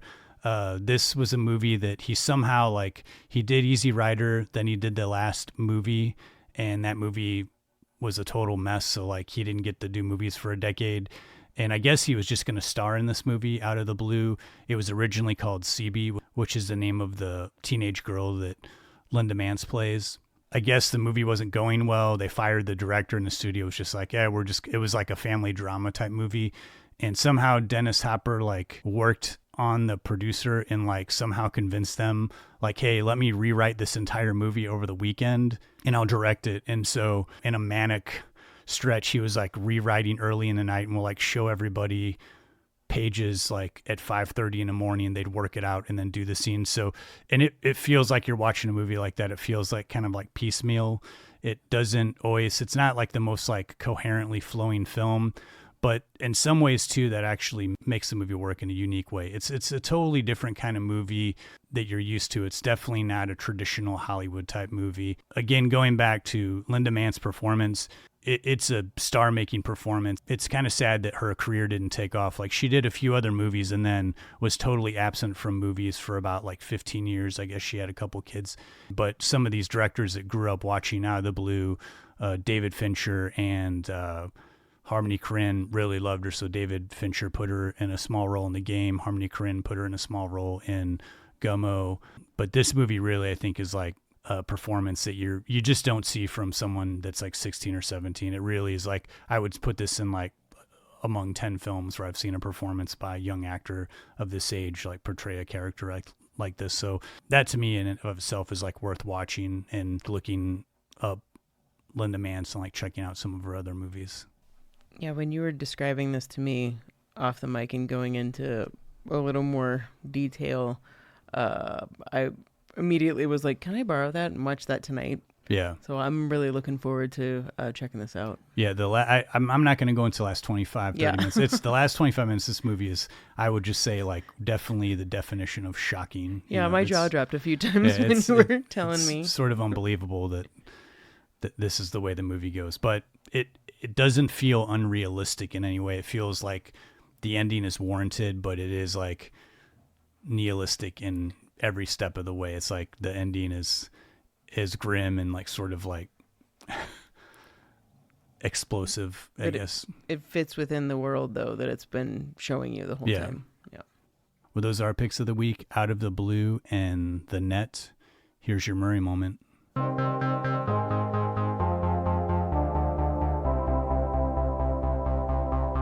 Chicks dig me because I rarely wear underwear, and when I do, it's usually something unusual. I think I need a root canal. I'm sure I need a long, slow root canal. You gonna come and shake my monkey tree again? Oh, what does that old queen know? She didn't even show. Hey, this is so scrumptious. Is this hand shucked? The flowing robes, the grace, all striking. That was fun.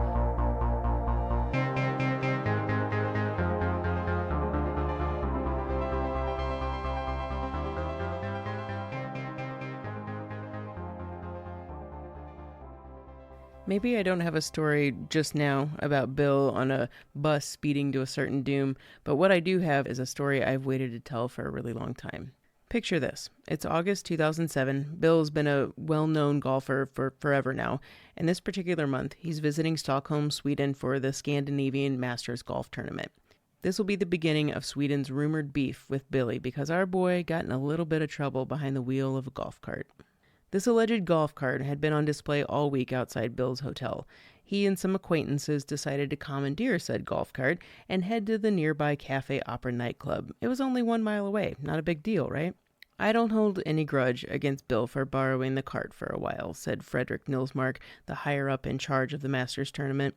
Well, stories begin to differ here, but Bill definitely started off as the passenger, not the person spearheading this polite pilfering of the golf cart in question or the ride to the nightclub.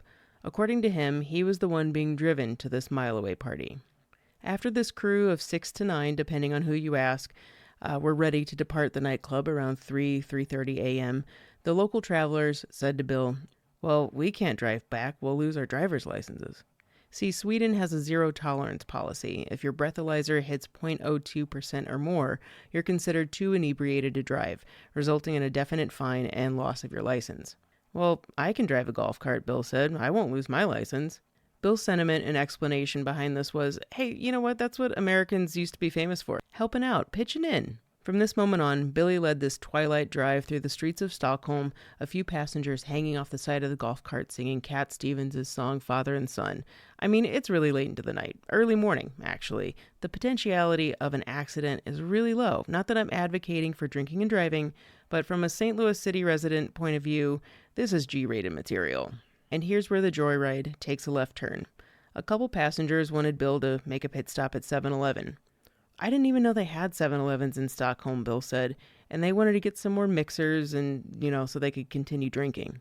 So while the golf cart stopped, police sauntered up to Bill, who's behind the wheel, although obviously not stumbling drunk or anything, but just the sight of someone driving multiple people in a golf cart at 3 a.m. is bound to raise questions. And here's Bill, calmly trying to explain that he was a golfer.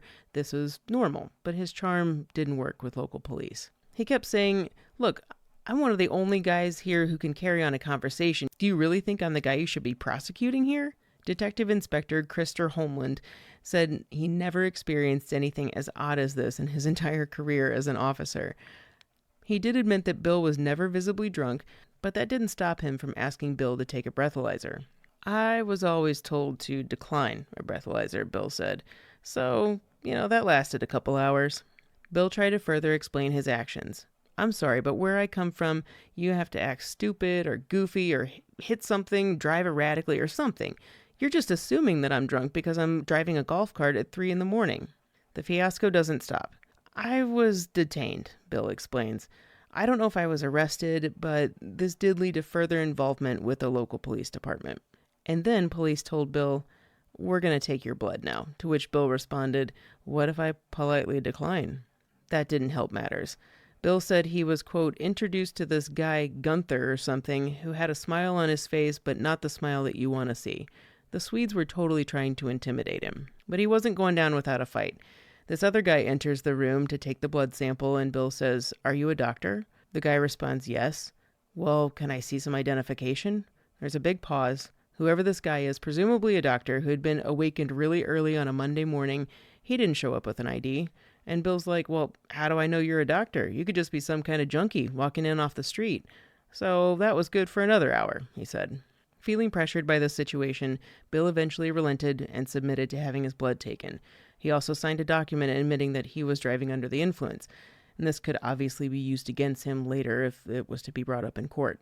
But then they said, "How much money do you make for a living?" And Bill goes, "Well, that's not very polite. What's that about?"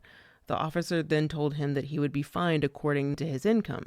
What kind of socialist country is that? The standard for driving under the influence in America is 0.08 blood alcohol level. After Bill's blood test, it proved to be 0.03, but the zero tolerance policy threshold in Sweden is 0.02, meaning Bill had to pay a fine. "For any amount of alcohol or having a golf cart, you have to pay something," Bill said sarcastically. "I guess it's just courteous, I guess." Some account says he paid the fine. Bill says he's no longer allowed in Sweden because of this infraction and still receives letters in Swedish. He has a Swedish friend who's read the letters to him, so he definitely knows what they say. Basically, they want your money, they want to know how much you earn so they can fine you appropriately, and please return to Stockholm so we can fine you. Urban legend says that he's wanted by Swedish police. I don't know if he's totally joking when he says he can't go back to Sweden, but you know what? I support that. Your laws are different than ours. And as Bill compared the U.S. to Sweden, he says, you could be fined for drinking a beer on a lawnmower. But in America, you have to have a beer to operate a lawnmower in our country, Bill said. So, okay, maybe he wasn't speeding at all, but the wildcat behind the wheel of this golf cart is our 6th anniversary Murray moment. That's pretty wild in Sweden that they're so strict. Yeah. It just seems like a natural thing to see people drinking beer, driving a golf cart. I mean, I feel like I've seen that 3 times already today. Yeah. Yeah. Well, thank you so much for that Murray moment. Of course. Did you have any final thoughts on Speed before we wrap up this 6th anniversary show? I think we went so far deep into Speed. The only thing that sticks out to me, and I'm not trying to go out on a negative here. If anything, it's kind of fun for me, are 2 or 3 little ADR moments. And trying to re-record your voice for scenes, it's pretty difficult. It's not, you can't just walk in and expertly match it, no matter how good of an actor you are. But there are a couple ones that always stick out to me. Is one in right in the beginning when Dennis Hopper has Jeff Daniels fall against him, and Keanu Reeves is like, it's like right in the beginning of the movie where Dennis Hopper says, shit, shit, shit.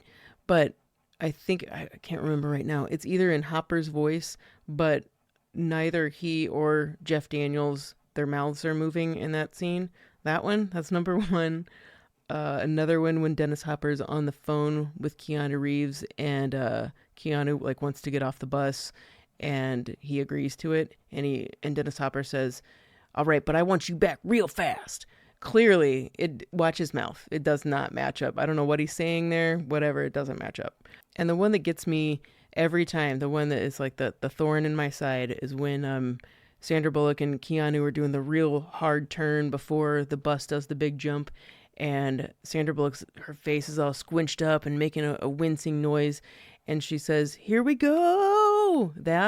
It's repeated twice, like right after, the same way, the same cadence of how she says it, like 5 seconds later. I don't know how someone didn't catch that. Just cut it out. We weren't even looking at her mouth. It always sticks out to me, and I really want to know why and know if anybody else noticed that. I can't say that I've noticed, but it is interesting that, usually you see that kind of stuff on a low-budget indie movie where they're not in a controlled sound situation, so they loop so much stuff, but to see it in the big Hollywood movie. But knowing that they shot all this, like, while they were moving on location, I could see how they probably did have to, like, loop a bunch of stuff later on. Oh, totally. And I'm not trying to, like, rain on anyone's parade, but I think it's, you watch a movie enough times, you see the little things like that. Yeah, well, you just ruined the movie for me. Thanks, Lindsay. Great. You know what? Let's just scrap this episode. 6th anniversary, whatever. Justin, do you have any final thoughts? My final thought wasn't so much a part of the movie, but when I think of Speed, I have this memory that always pops up in my head. And this movie came out when I was 16. I was working my first job at a pizza joint.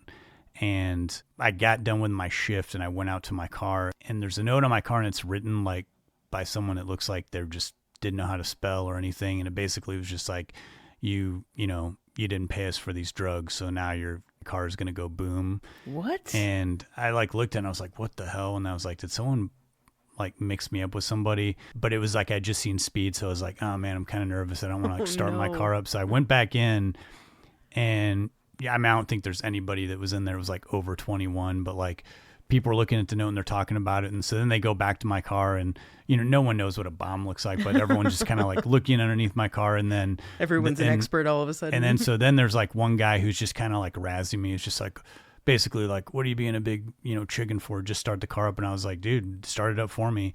And he gets into the driver's seat and is about to turn the ignition. He's just like, no, what if it is something, So then a manager finds out and then they call the fire department and then like a fire truck comes and they, the fire department like clears my car and I go home, go to school the next day and I'm talking about this, come to find out that a couple of my friends had just saw Speed and they were coming home from the theater, coming by my work, saw my car and they were like, oh, let's like prank Justin. And so because they had just seen Speed and I had just seen Speed, this whole like incident happened.